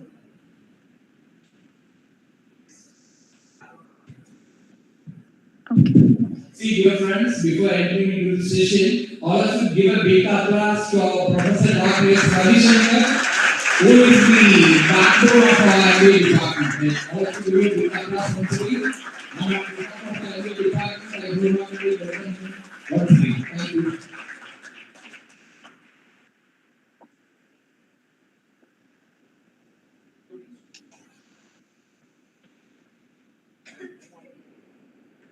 Welcome back, everyone. To introduce our next district bank speaker, I invite Ms. V. Muthuvenga, first MBA, to present the chief guest introduction, who will be addressing the participants through online mode.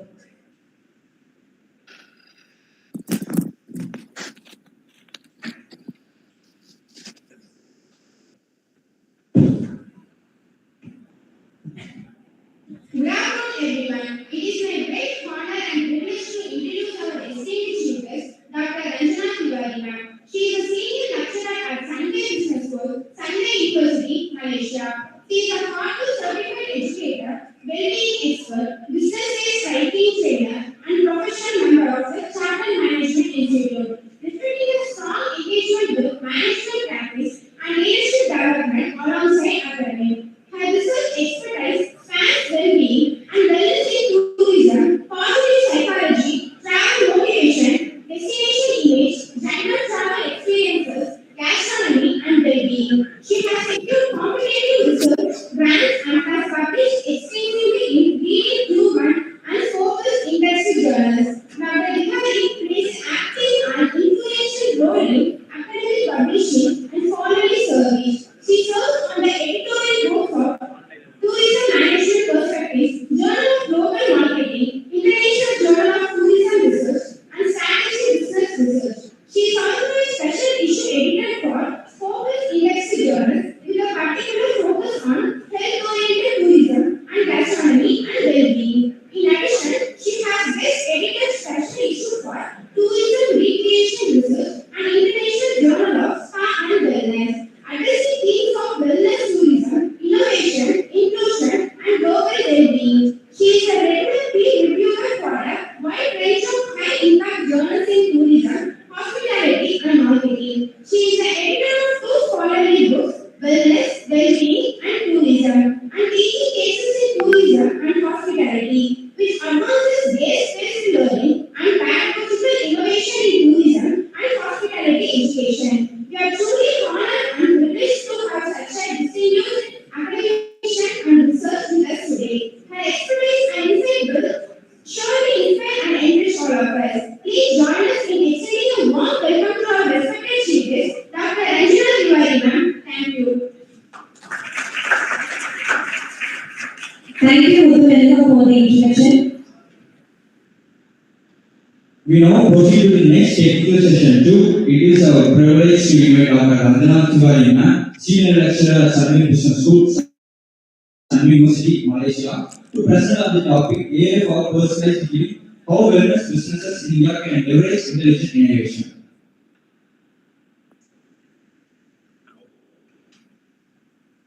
Over to me. Yeah? Am I audible? Perfect?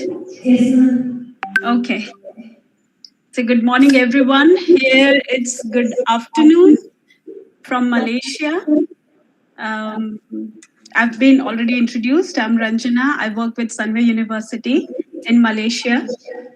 So when I received this invitation to speak on AI, actually my work is more qualitative and quantitative research on wellness, well-being. Now I'm moving towards women well-being, but this AI digital marketing is such a fascinating topic whenever we come across. So I would not want to waste a chance to not speak on this. So when I got the opportunity to speak on AI for personalized wellness business, I paused because AI is such a powerful word. It signals disruption, efficiency, scale, prediction, but wellness is a delicate word. It signals vulnerability, humanity, silence, slowness. And today I want to explore these two worlds, data and humanity, can meet in a way that strengthens, not dilutes.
Quality.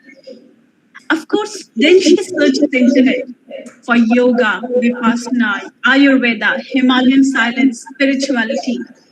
And what she gets? She receives 40 identical brochures designed for foreign tourists. Same sunrise yoga, same detox juices, same spiritual transformation package. But nobody asks her, are you grieving? Are you burnt out? Are you hormonally imbalanced? Or are you seeking silence? And now she's wondering, is this personalized healing, personalized wellness, or is it just set templated spirituality? And that question is where today's conversation begins. So today, we speak of personalized wellness, but operationally, we deliver standardized packages. This gap is not a business marketing problem, of course. It is a motivation intelligence problem. Because unless we understand what drives the travelers or tourists internally, businesses cannot design meaningful transformations externally. For past few years, my research has focused on wellness, well-being, wellness tourism motivations in India. And last year, I expanded this research to Thailand and Indonesia with my co-researchers. Now I'm learning more about wellness industry in Malaysia too. And what we found is very clear. Wellness business is not a luxury, which we used to think, but it is a regulated self-transformation journey which people are seeking now. And businesses must understand that people are not traveling for spa indulgence alone. They're actually traveling for repair, recalibration, reconnection. And those motivations are structured, especially post COVID 19. So, in my research across India, Thailand, Indonesia, we validated push and pull factors. So, that means what internally motivates wellness tourists to undertake a wellness oriented trip and what attracts a tourist towards a wellness destination. The idea started as all these three countries are promoting themselves as wellness tourism destinations. And there are multiple business opportunities or businesses which are trying to leverage this boom of wellness. And here is what's critical: wellness tourists are not homogeneous. What works for me might not work for you. They are psychologically segmented. We all, or most of us here, are marketing or management scholars who would understand the segmentation, motivation, and satisfaction of customers and why it is so important for a business to thrive on it. So let me unpack some push motivations here. So these are the powerful internal drivers.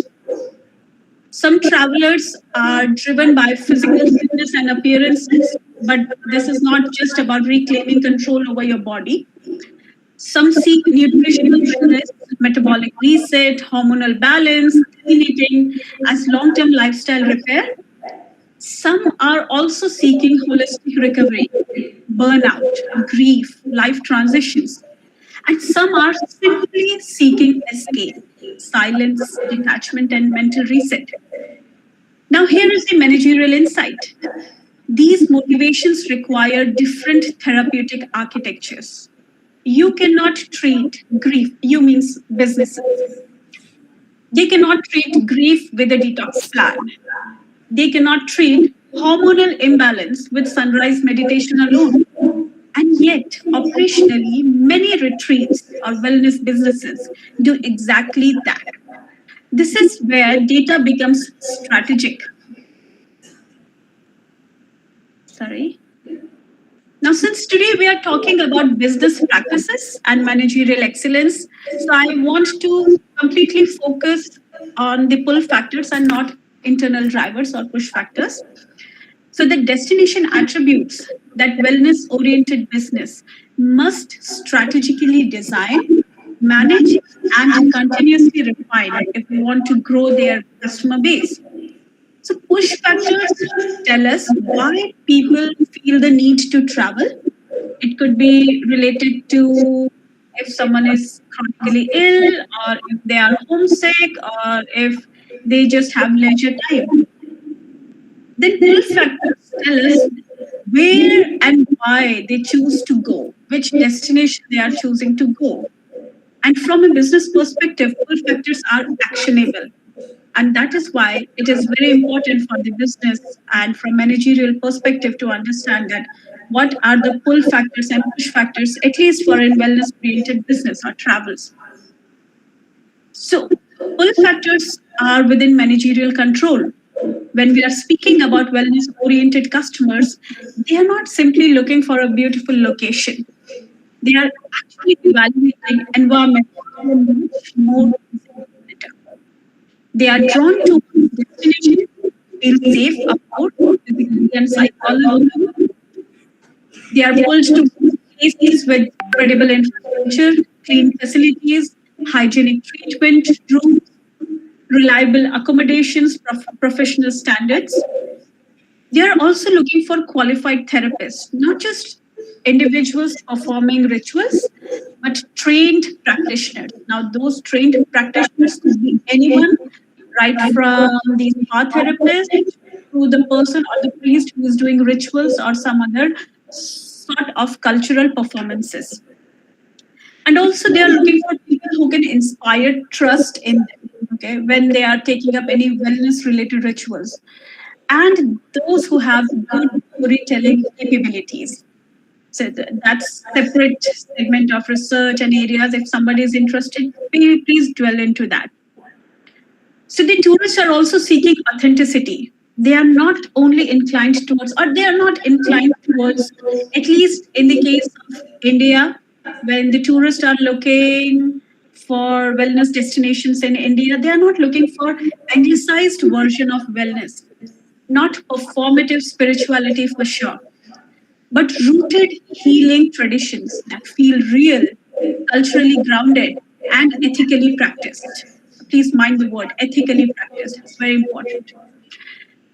They are naturally drawn towards nature, forest, mountains, river, environment that biologically calm the nervous system. That's called biophilic designs, which most of the airports and hotels have also started to adopt slowly biophilic designs.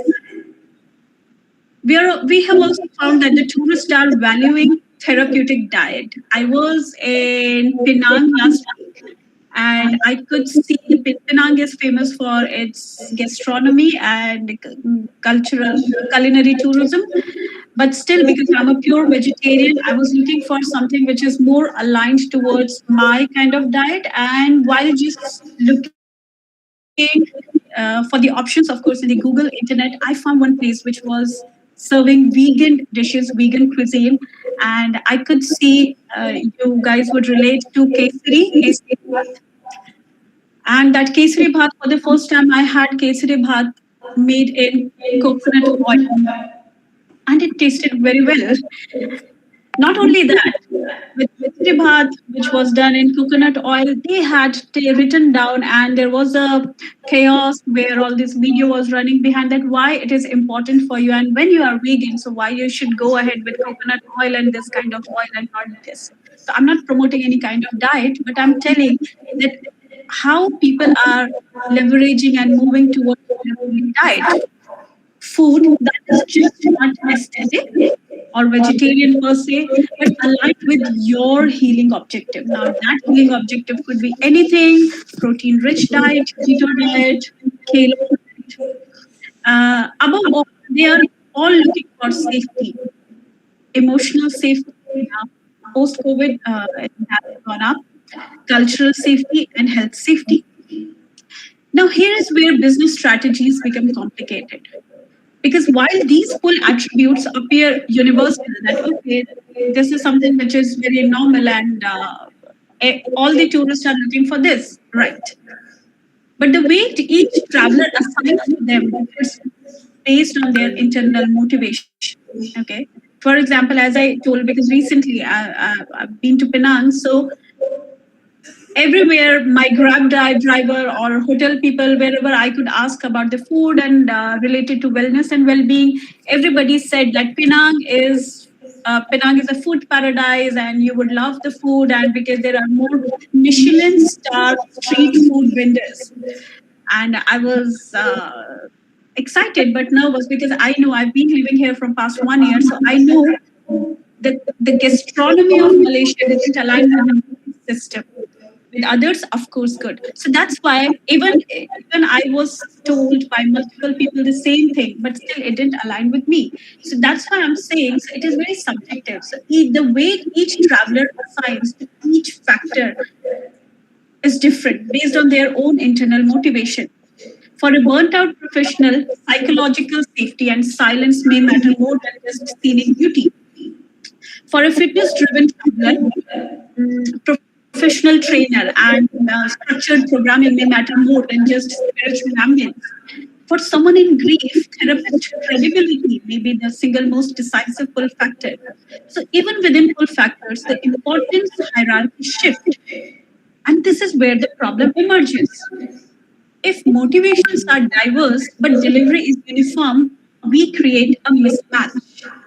The design We design identical facilities, identical menus, identical yoga schedules, assuming that same pull elements attract everyone equally, but they do not. And when there is a mismatch between internal driver and external offering, something subtle happens. Transformation weakens, satisfaction declines, return probability reduce, word of mouth credibility drops, not because the service was poor, but because it was misaligned. This is the silent inefficiency in many wellness businesses. And this is precisely where AI can move from being a marketing gimmick to becoming a strategic decision making tool. So instead of using AI just to generate Instagram captions or automate bookings, we can actually use it to analyze which full attributes matter most to which motivational segment. We can track review sentiment and do sentiment analysis, of course.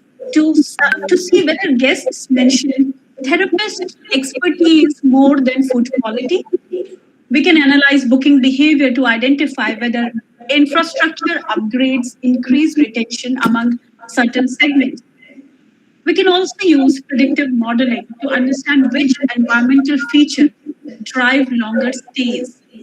AI allows businesses to stop guessing.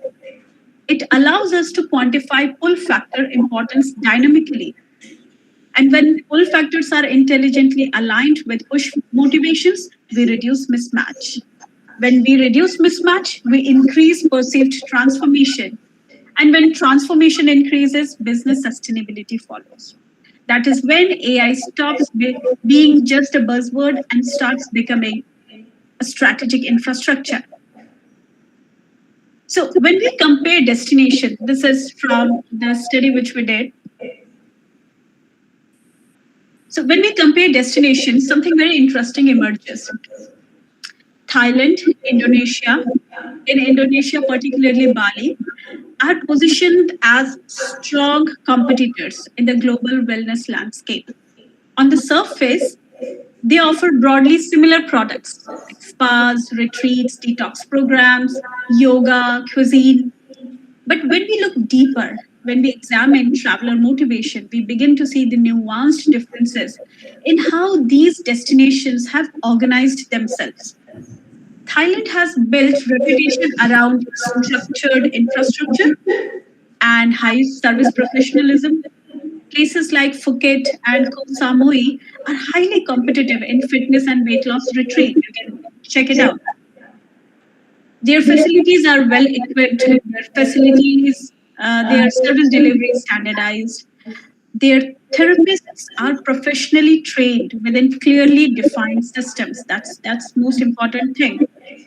For travelers seeking physical fitness, aesthetic improvement, or structured relaxation, Thailand offers predictability, efficiency, and reliability.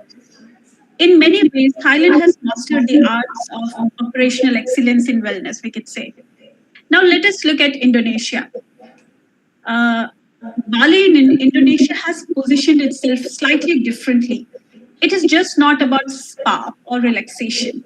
It has cultivated an immersive spiritual experience, a holistic ecosystem where yoga, traditional healing, nature, ritual, community, they all blend together. The natural setting is not just for background scenery, it is integrated into the healing narrative. People travel to Bali not just to detox, but to transform. The experiences are immersive, often longer term, often emotionally exploratory. So, if we simplify this comparison, Thailand excels in mainstream structured wellness, Bali excels in experiential, immersive, holistic wellness. Now, let us turn to India. India is different. India does not compete primarily on spa sophistication or resort polish.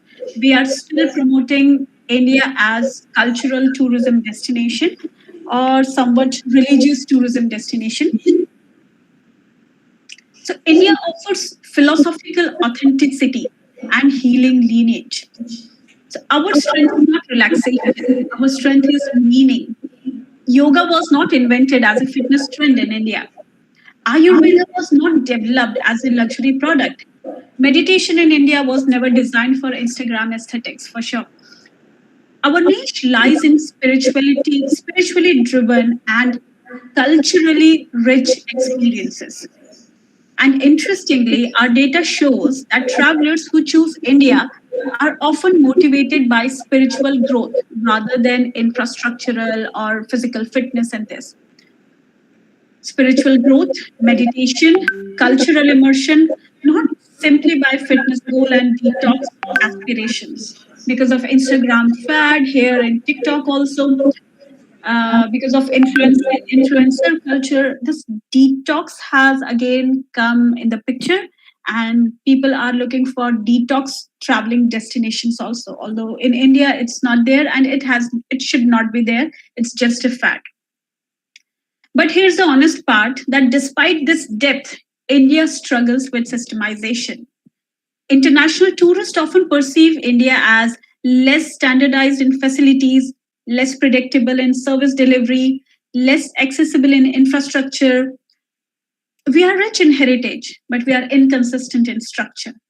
And that brings me to a statement that I say very deliberately, that we are wisdom rich, but we are data poor. Now, this is not a criticism, okay? It is an opportunity. Because while Thailand has perfected systemization and Bali has perfected experiential packaging, India has the raw philosophical foundation. If we intelligently organize our authenticity, if we use data to strengthen and not dilute our heritage, we can create a unique Indian model of wellness businesses that is both rooted and intelligent. To copy Thailand's infrastructure or Bali's aesthetics for sure. India has Ayurveda, India has yoga, Himalayan forest, ancient text, which is quite worldwide known. But we lack structured segmentations, we lack digital integration, we still lack outcome measurement, and we lack continuity after the retreat ends. If we want managerial excellence in wellness, we must move from intuition to intelligence. So let me be clear. AI should not replace healing, should not replace wellness. It should amplify it. It should amplify wellness. It should help us organize complexity. It should help us match the right therapy to right person at the right time. And that begins even before the traveler arrives. For example, let's watch this 1 minute video. I hope I am audible because I can't hear you guys. Okay. Just 1 minute video. Step into the future of business wellness management with the AI Wellness Mirror, your intelligent, all-in-one health companion. Empower your clients, patients, and employees with interactive wellness routines and personalized updates that keep them motivated and informed. Meet Ask My Avatar, your on-demand digital assistant. It effortlessly answers questions about patient care, wellness tips, and employee support, streamlining your operations and enhancing engagement. Designed for versatility, our solution integrates seamlessly into any setting. And for conferences or retail environments, explore the mini digital health ally, compact yet powerful. Drive revenue and engagement with interactive shopping, personalized product recommendations, and data-driven insights that empower your marketing and operational strategies. Revolutionize your business space with the AI Wellness Mirror. Elevate patient care, empower employees, and unlock new revenue streams with intelligent, seamless technology. Ready to transform your space? Schedule your demo today. Okay. So in travel business, usually there are 3 phases. The video which you just watched, it was one of these startups, not in India, of course. It is in the US based, it's a US based startup, and they have started this product. They have started, I think last year in Wellness Expo, they had inaugurated, and now it's on the demo version. It's still at the, I think some 5 to 7 resorts at that time have tried it. So whether it's working or not working, and it was working perfectly. But at the moment, I don't know what is the current situation. So if anybody is interested, please go and check out what's happening with this startup, and you will get to know that whether it is profitable or not, or people are accepting it or not. So moving ahead. In travel business, usually there are 3 phases: pre-travel, during travel, and post-travel. So now we need to see how we can integrate AI for the tourists in all these 3 phases. Sorry. So the first phase, the very beginning of the tourist journey, before the traveler even arrives. Imagine this: before booking a retreat, a traveler, or maybe you, complete a short structured wellness diagnostic. Not a superficial, which is normally written that what is your favorite activity, your favorite hobby, what kind of food do you like. not a kind of marketing form which is disguised as personalization, but a validated motivational mapping tool. What all things we will be talking now is not there right now in the world. It doesn't exist. These all are futuristic things, and I am going to tell that how we can use AI for all the other segments. So if anybody is interested, so you can explore the opportunities. So not a marketing form of disguised personalization, but a validated motivational mapping tool. Now I want to be transparent here. Such a fully validated, standardized AI integrated tool does not yet exist at scale, at least in Indian wellness industry. And that itself is an opportunity because if we build one grounded in behavioral science, grounded in push and pull motivation theory, we create the foundation for intelligent design. So the traveler completes this structured assessment, AI analyzes the response, it identifies the patterns, high stress marker, sleep instability, emotional exhaustion. The system classifies this individual into a burnout recovery segment. Strong focus on body composition, fitness metrics, performance goal, maybe performance optimization segment. The results signals of grief, life transition, search for meaning, maybe spiritual realignment segment. So these are different segmentations. So now something powerful happens. The retreat no longer remain static. Duration changes. Intensity changes. The diet plan for the customer, for the tourist changes. Therapy adjusted. Meditation depth varies. The pacing of this entire experience adapts to the psychological architecture of the traveler. Instead of selling pre designed packages, businesses begin to design therapeutic pathways. And that shift from package to pathway is the essence of data driven transformation. We move from intuition based matching to intelligence supported alignment. And when alignment improves, transformation strengthens. That is where AI stops becoming a buzzword and starts becoming strategic infrastructure. Now let us move from before arrival to during the experience itself. Imagine this. Some of you may have watched, I'm not sure, but White Lotus streamed in Netflix. So I'm talking particularly about season 3, White Lotus, where the resort property was designed around AI integrated wellness system or services that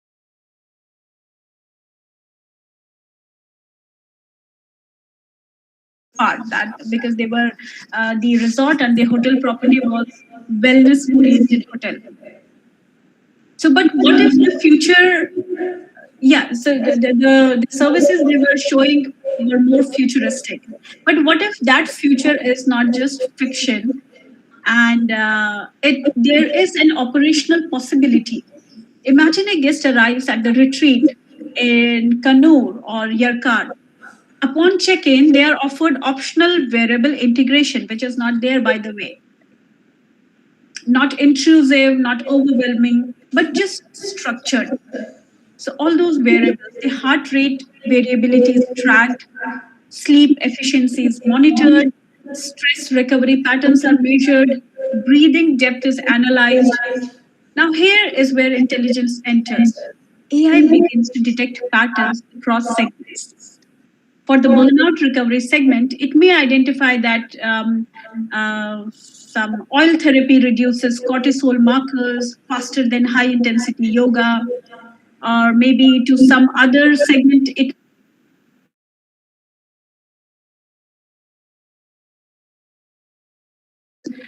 physiological balance more effectively than extended meditation. Or for the spiritual realignment, it might find that guided breath work combined with forest immersion may produce the strongest parasympathetic activation. And now, again, something shifts.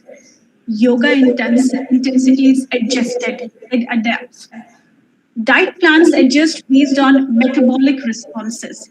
Meditation guidance shift from silence to structure depending upon the stress markers. So therapy duration changes based on the measurable recovery. So healing becomes adaptive, not static. Not day 3 is always detox day, but it becomes responsive, personal, and evolving. So this is where that extraordinary becomes possible. And India can become the global laboratory for measurable holistic healing. We already have therapies, we already have philosophies. If we integrate biometric insights responsibly, we add evidence to wisdom. And when wisdom becomes measurable, credibility expands. Corporate partnerships expands, global trust expands. We are no longer saying that this feels transformative, but we can demonstrate this is transformative. And that is the power of intelligent integration during this experience. So now let us talk about what happens after retreat ends or after your wellness travel or wellness tourism activity ends. Because this is where the wellness industry quietly loses both impact and revenue. Most retreats end at checkout. The guest hugs the therapist, receives the printed diet sheet, maybe a WhatsApp number, and then returns to the same stressor, the same schedule, the same environment. But transformation does not end at checkout. In fact, the most fragile phase of wellness begins when the individual returns home. And this is where AI can play one of the most powerful roles, not during the retreat, but after it. So this is again, I have never seen anywhere. So this is again something futuristic, and if somebody is interested, you can ponder upon it and maybe work towards it. So imagine structured 90-day post-retreat continuity, AI-driven behavioral nudges, personalized network reminders based on stress signals, diet recalibration suggestions which are aligned with metabolic trends, gentle notifications when sleep patterns decline, digital emotional check ins that ask, how are you feeling today? And adapt guidance accordingly. Not intrusive, not overwhelming, just support. Now, something again shifts fundamentally. Wellness stops being episodic, it becomes ecosystem based. The retreat is no longer one time event, it becomes the beginning of ongoing relationship. From business perspective, this is powerful. Customer lifetime value increases, return probability increases, cross engagement increases. This is what is happening in the context of Bali. Why people want to go back again and again to retreats in Bali is because of this. Cross engagement increases, online yoga, nutritional consultations, seasonal retreats. But from a human perspective, something even more important happens. Transformation becomes sustainable. Healing is enforced and new habits are stabilized where people want to go or take up travel for nutritional wellness to learn about holistic diet and lifestyle. And the individual feels supported beyond the physical the retreat. This is where a replace the healer or a therapist. It extends their presence.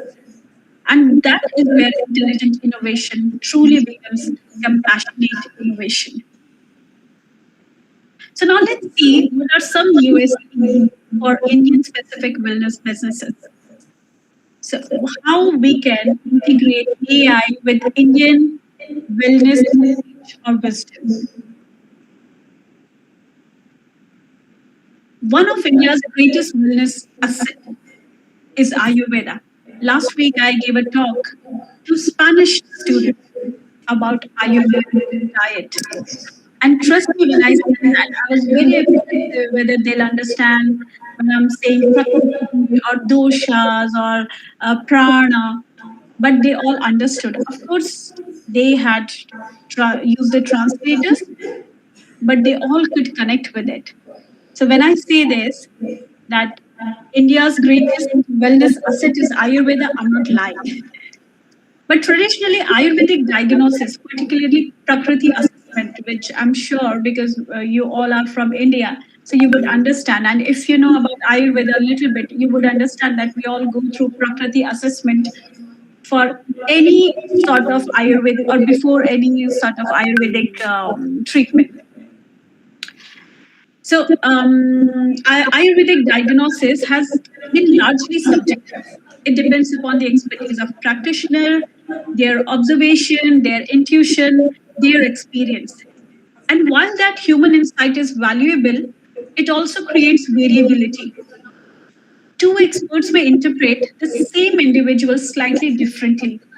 So the question becomes, can we retain the philosophical foundation of Ayurveda but enhance the consistency and scalability of assessment? And this is where AI driven Prakriti analysis becomes extremely powerful. Let me explain what is already emerging. So, first, intelligent questionnaires, what we traditionally call Prashna Pariksha. Structured, multilingual questionnaires can now be analyzed using machine learning models such as random forests or support vector machines. These models detect patterns in response and classify Prakriti types with increasingly high level of agreement with expert practitioners. So instead of purely subjective interpretation, we now have a standardized technology supported evaluation that still respects Ayurvedic principles. Second, computer vision, or what Ayurveda calls Akriti Pariksha. Using convol- convolutional neural network, AI systems can analyze facial features, skin tone, eye structure, lip shape, body morphology to identify dominant doshas. Some of these tools are already showing strong alignment with expert assessments. I did that. I used two of the questionnaires which were available online, although both of them had showed me different characteristics, but the questions were almost similar. So they all need humanized supervision. This was my take after that. But they were already showing strong alignment with expert assessment. Imagine what that means for accessibility. A person in London or Singapore could receive a preliminary Prakriti analysis before even arriving in India.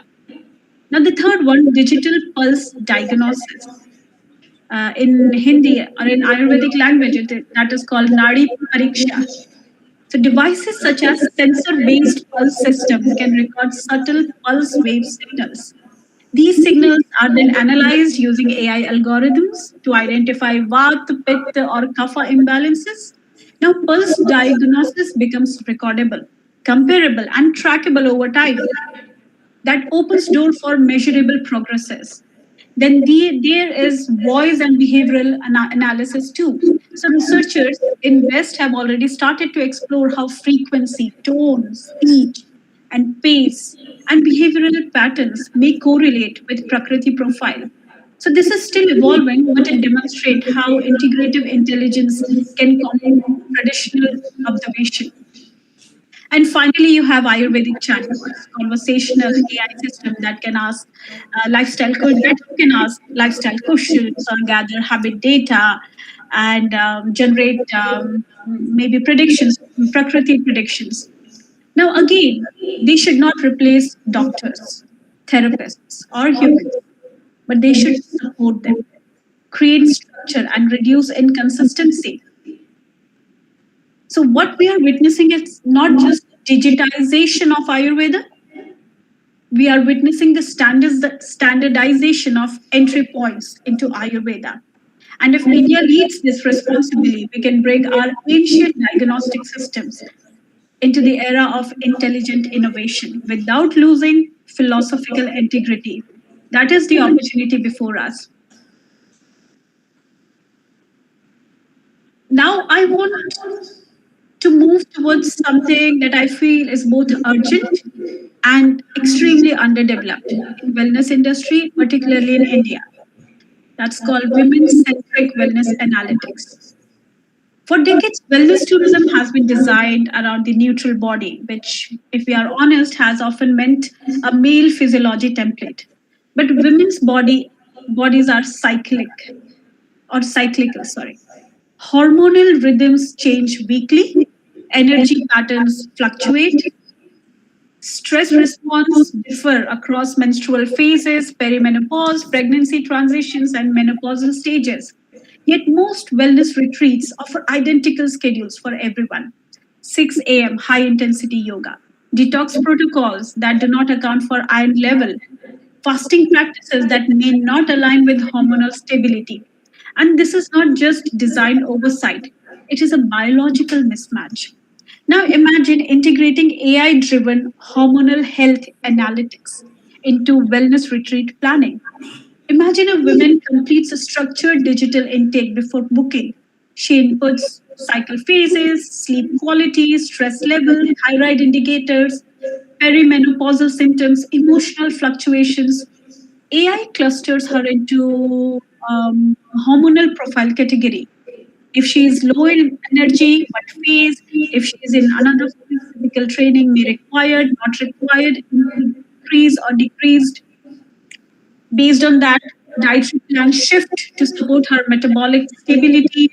So therapy paces may be slowing down, maybe may be increased. Now we are not just offering women-friendly retreats. We are offering biologically intelligent retreats. And this is where again India has enormous opportunity. So Ayurveda already recognizes female physiology. It understands cycles, reproductive transitions, and hormonal rhythms in a very nuanced ways. If we combine that wisdom with structured analytics, wearable integration, and predictive modeling, India can lead the world wellness ecosystem. Now, this is just not a business opportunity, public health opportunity. Women globally can increasingly seeking solutions that acknowledge hormonal complexity rather than suppress it now. I think in the past 5 years, 10 years, women are being very vocal about this. If wellness businesses in India position themselves at the intersection of Ayurveda, AI, and women's health analytics, they are not simply creating retreats, but creating a specialized, high value, differentiated healing ecosystem. And from a managerial perspective, this also creates clear segmentation, stronger brand identity, and deeper client loyalty. Because when women feel physiologically understood, trust increases. And in wellness, trust is everything. Now, let me take you towards forest bathing, which is also called as Shirin Yoku. Away from dashboard, Shirin Yoku is still the emerging concept in India because I'm working on one research project between Japan and Asian countries. So I've started looking for Shirin Yoku or forest therapy based businesses or organization in India. Till now, I could find only two proper organizations or businesses which are giving this facility services. So, Shirin Yoku or forest therapy is going away from your devices, from your dashboards into the forest, because one of India's greatest healing asset is not in building, but nature. Himalayas, Western Ghats, sacred groves, river banks, dense forest, where silence itself feels medicinal. Now, when Japan has formalized Shirin Yoku or forest bathing, and the science behind it is strong. Reduced cortisol levels, improved immune functions, lower blood pressure, enhanced parasympathetic activation. But here is where India has not yet fully stepped in. We have the forest, but we do not have the structured measurement. Imagine integrating sensor based forest healing experiences. A guest enters a retreat. Before the guided forest immersion, wearable devices record baseline heart rate, variability, stress levels, skin temperature, breathing patterns. During the immersion, slow walking, mindful breathing. After the session, the guest receives visualized feedback that cortisol marker reduced by this percentage, heart rate variability improved or decreased, improved, of course, breathing depth stabilized. So nature no longer just becomes or remain poetic, it becomes a measurable medicine. This does not reduce its magic. You go to nature, you automatically feel calmer, your nervous system is regulated, but it validates its impact. And from a business perspective, this creates differentiation. Rather than just saying that we offer forest walks, you can say we provide structured, evidence based forest healing experiences with measurable outcomes. Now imagine layering this with AI. Over time, the system learns which forest zone reduce stress more effectively, which time of the day optimizes recovery, which motivational segment responds best to guided versus silent immersions. So suddenly forest healing becomes adaptive and optimized. So India has extraordinary biodiversity. We have climate diversity. We have spiritual tradition deeply rooted in nature. If we combine ecological richness with sensor based analytics, India can lead in bio-integrated wellness design. Wow. And let me just emphasize something important. This is not about turning forests into laboratories. It is about demonstrating that ancient practices have measurable physiological impact. In a global wellness market that increasingly demands evidence, data becomes credibility, and credibility becomes competitive advantage. Forest healing in India should not just feel transformative, it should be demonstrably transformative. And when we integrate technology gently, respectfully, we do not diminish nature, we amplify its legitimacy in the modern wellness economy. Now, before I conclude, I forgot to tell you, we are going to have one 10 questions Kahoot round also, just to see if you guys understood what I want to convey. So before I conclude, I want to pause because whenever we talk about AI or digitization in wellness, in marketing, or in healing, we must also talk about responsibility. Technology is powerful, but healing is intimate. And if we are not careful, intelligent innovations can quietly become insensitive innovations. Okay. So over commercialization of spirituality is something which we should be aware of. And India's healing traditions were not originally designed as products. Yoga was not created as a revenue model. Meditation was not developed for packaging. If AI simply helps us scale sales without protecting philosophical integrity, we risk turning sacred practices into aesthetic commodities. That is called commodification of wellness, which we should not do. Technology should help preserve depth, not flatten it. Data privacy. When someone comes for wellness, they are often at their most vulnerable. They may disclose mental health struggles, hormonal imbalances, trauma, grief. This is not ordinary consumer data. This is intimate human data. And if we collect biometric signals, hormonal patterns, behavioral analytics, we must ensure strict consent architecture, secure storage, and transparent usage policies. I'm not very sure if it is a university, but as many universities as I have worked in India till now, we don't have a proper structured ethical policies, research policies. And here in Malaysia, whenever or in Sunway University, before even going for any data collection or conceptualization your research, we need to get our ethics application cleared. And that can take 1 month, 2 months based on how are we protecting our respondents. Okay, so this is important. Trust. Once broken in wellness context, in any context, cannot be repaired.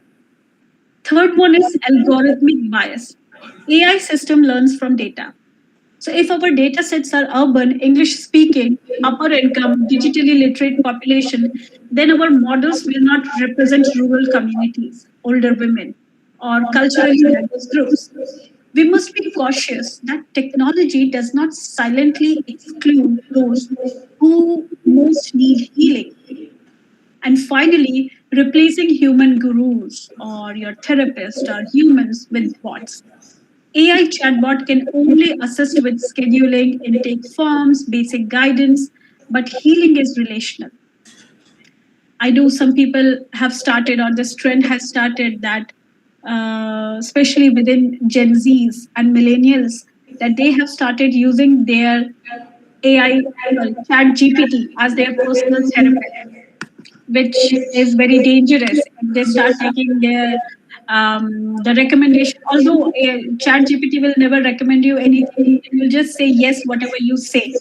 Okay, it will try to give you more validation. Apart from that, if any problem is there, anything related to your mental health, your emotional health, your physical, psychological health, even your financial health, please seek proper guidance. So, therapeutic presence cannot be automated. Wisdom cannot be reduced into just predictive text. So, it says, yes, you are absolutely right. What you are thinking is right. So, if we remove that human touch or human healer from the center of the experience, we are removing the very soul of Indian wellness. And that's why in the starting, I said storytelling is something which is very important.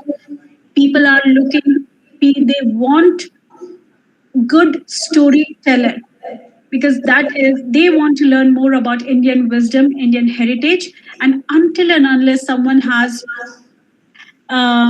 practiced really well that how to speak or how to tell that stories behind any ritual or any practice, wellness based practice, so the entire impact loses its vision.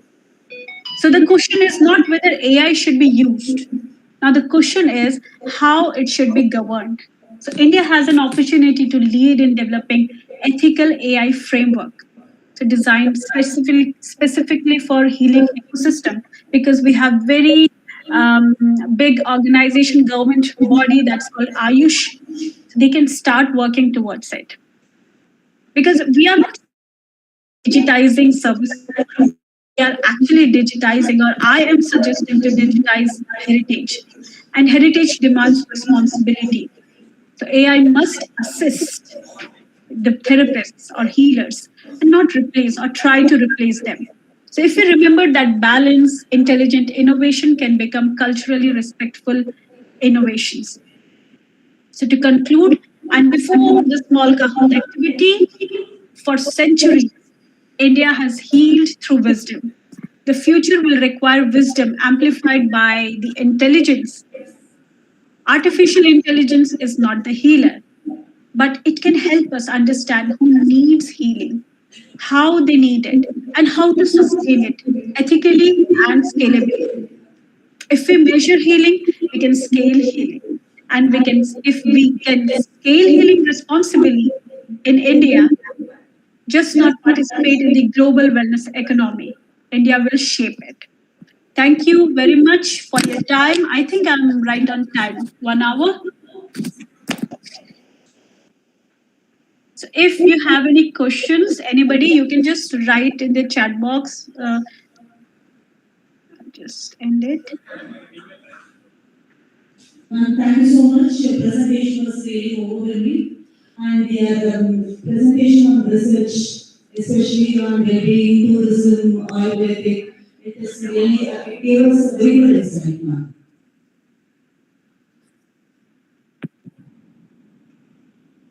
Yeah. Oh, now I can see all the participants.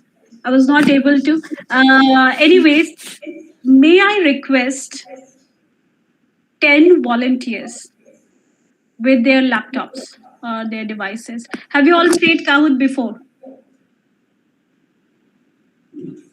Yes, ma'am. Yeah?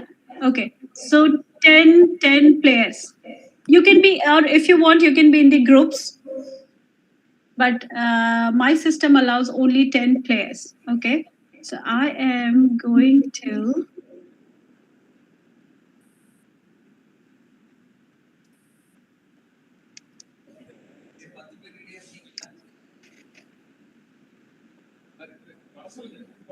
You have your mobile phone in your hand. Ma'am, is mobile phones okay?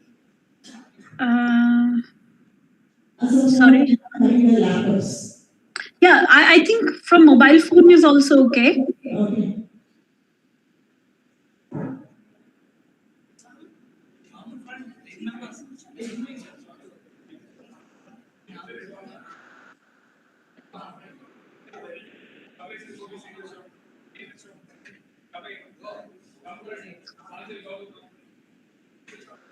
Okay, now I'll share my screen. So if any team or any person who has not played this game before, so just let me know, because it will start and it will end. You won't even get to know that what happened.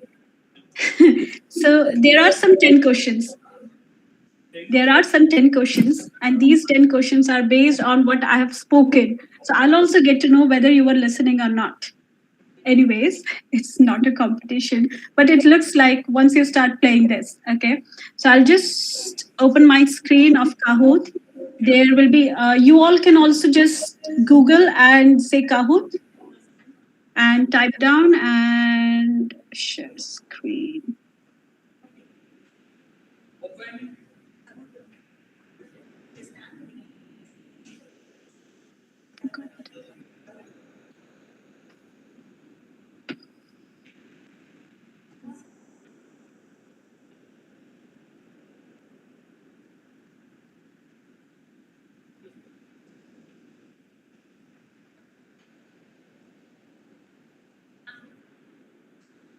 I'm trying to log in this.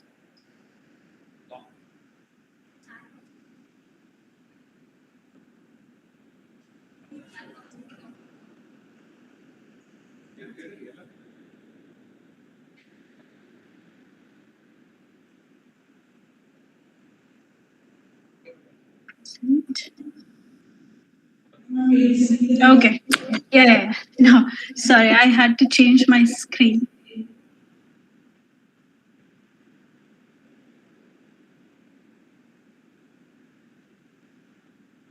Is my screen visible to all? Yes, ma'am.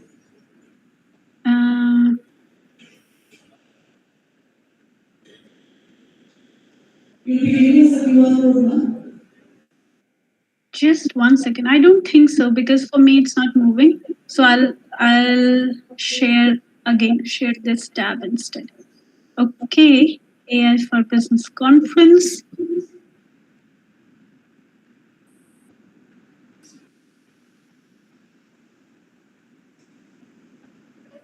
And start. So you all will see. Go to Kahoot, and this is the.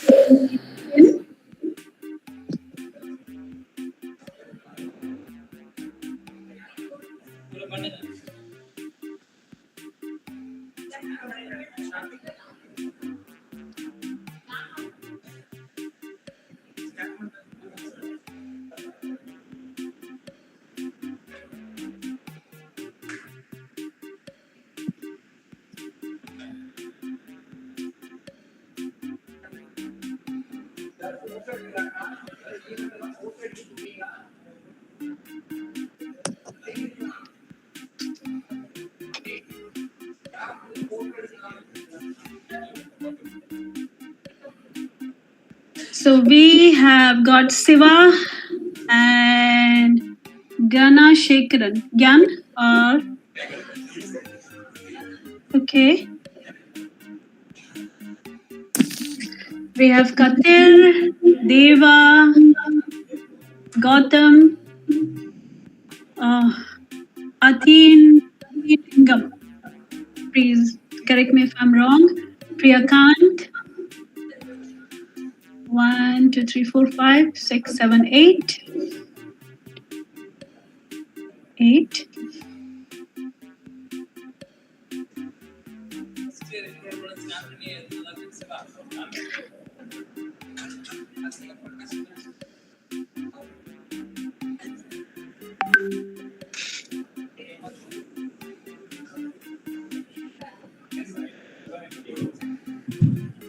Over.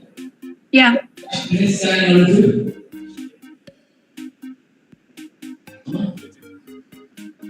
1, 2, 3, 4, 5, 6. Done. We can have 2 more participants.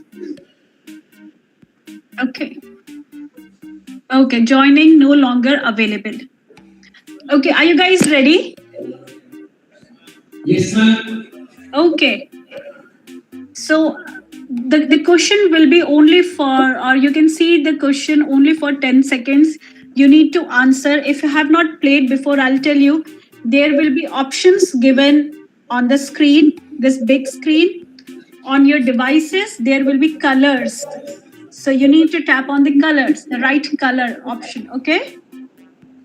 Yes, ma'am. Okay, I'll start now.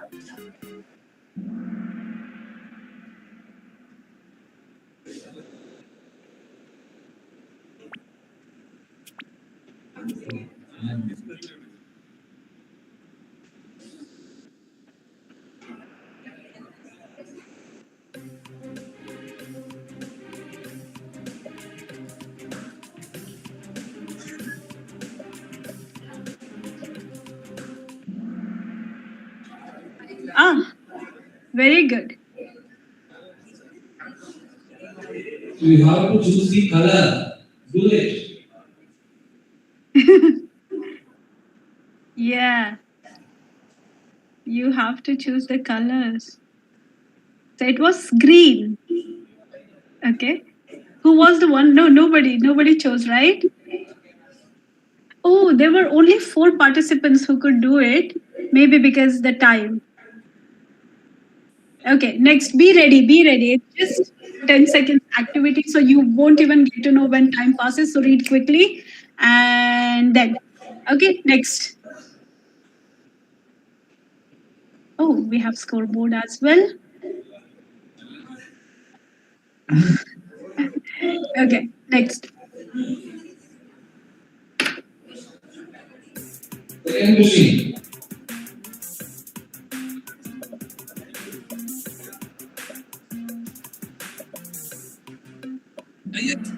Ah, who got wrong? 5 got wrong. Okay, in question, variable factors refers to destination attributes that attract travelers and not marketing promotions. Marketing promotions are different thing. Okay, no worries. I think 3 got right. Okay, good job. Gautam, Gokul, and Gobish all started with G. Next. Okay, next.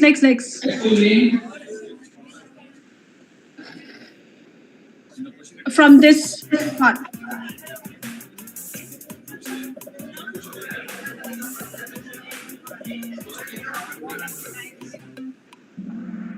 Ah. Did somebody say Philippines? We didn't speak about Philippines. I'm so sorry. No, Indonesia. About structured infrastructure and professional wellness service delivery, it was Thailand. So congratulations to those 2 said yes. Okay, Gautam and Gokul still leading. Katir, Abhi on scoreboard. Next. Gautam is leading. Give a big applause to Gautam. Yes, Gautam, very good.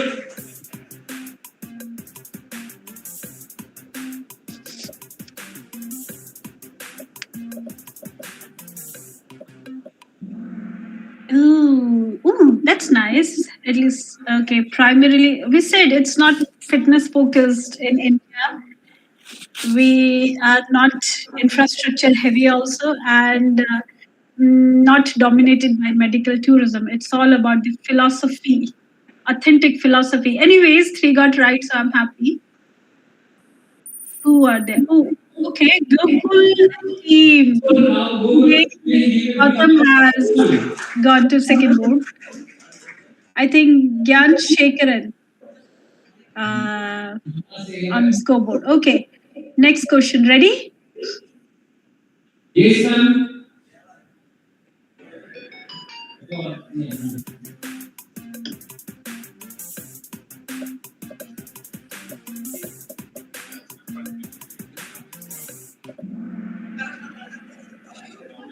Ah, no, you guys didn't listen. So Prakriti analysis is not for increasing spa pricing, not for replacing doctors, not for yoga session. It was to standardize the traditional assessment methods. Okay. Ooh.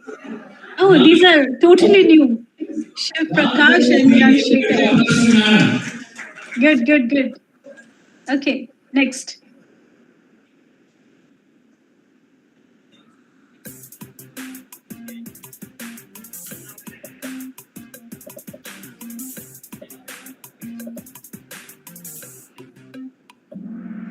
Ah, okay. 0 for this. Okay, I'm not sure what went wrong, but in women centric wellness analytics, AI can help by aligning retreat intensity with hormonal and physiological phases. Okay, no worries. No change in scoreboard. Okay, next. Last three.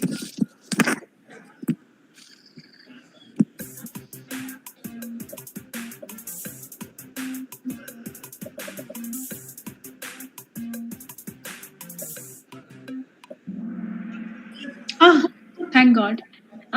Okay. What is the strategic advantage of sensor based forest healing? It makes nature's healing measurable and evidence based. Yes, you are absolutely right. Two said reduces retreat duration, replaces natural experiences. No. And this. Okay. Next, C. Okay. So Shiv Prakash and Gyan Shekaran still leading the board. Next question.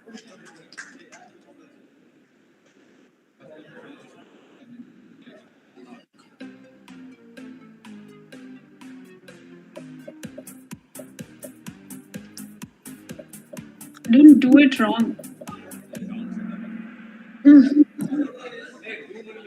Okay, I'm happy. Yes, over commercialization of spirituality is one of the ethical concern. Apart from these are not concerns. These are good things. Lack of spa music, detox juices, or yoga teachers. These are not ethical concerns. Ooh, again, Gokul is leading the scoreboard. Very nice. I think two more questions. Second last question now.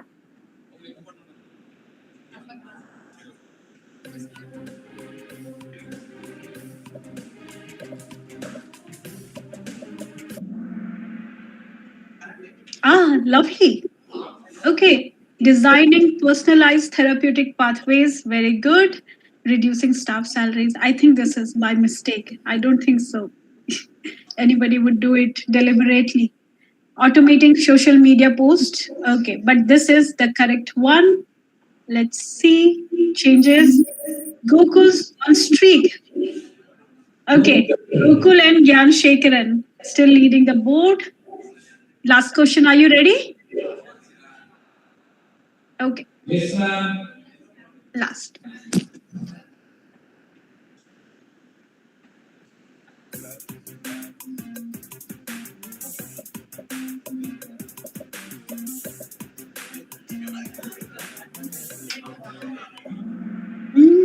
Lovely. By predicting post retreat engagement and personalizing follow up programs. Okay, so we are done with that. Let's see the scoreboard. Okay. So if anybody can take picture of the scoreboards or the students, I'd be really happy. And please send me so that I can post on my social media handle. Okay. So here is the scoreboard. Sasmi and Gyan Shekaran. And first, Gokul and team. Amazing.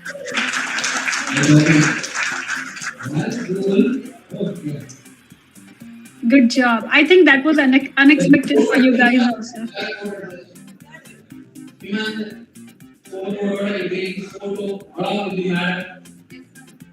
Have you taken? Yes. Yes, ma'am.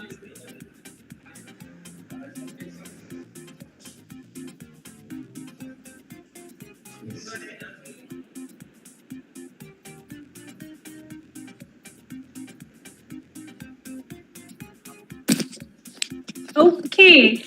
So, Dr. Shantini, thank you so much for inviting me. I enjoyed my time for first prepping for this talk and, of course, with students. And thank you, students, for playing it sportingly. Just a minute, ma'am. Yeah. Thank you so much for your valuable time, ma'am. Hello, ma'am. Yes. Ma'am, thank you so much for your valuable time and your insights were very good, ma'am. Thank you. Thank you so much. Thank you so much. Okay. Take care, you guys.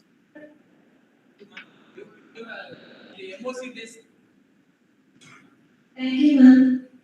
Yeah. Okay. Can I disconnect now? Or if anyone has any questions, sorry, I didn't ask. If anyone has any question or opinion or something you want to share, please be okay and let's talk. Ma'am, awesome. Ma'am, this session was really very nice and most interactive. Thank you very much for accepting our invitation and being the resource person for this international conference. Thank you once again on behalf of Kangeyam Institute of Technology, Department of Management Studies. Thank you, ma'am. Thank you so much.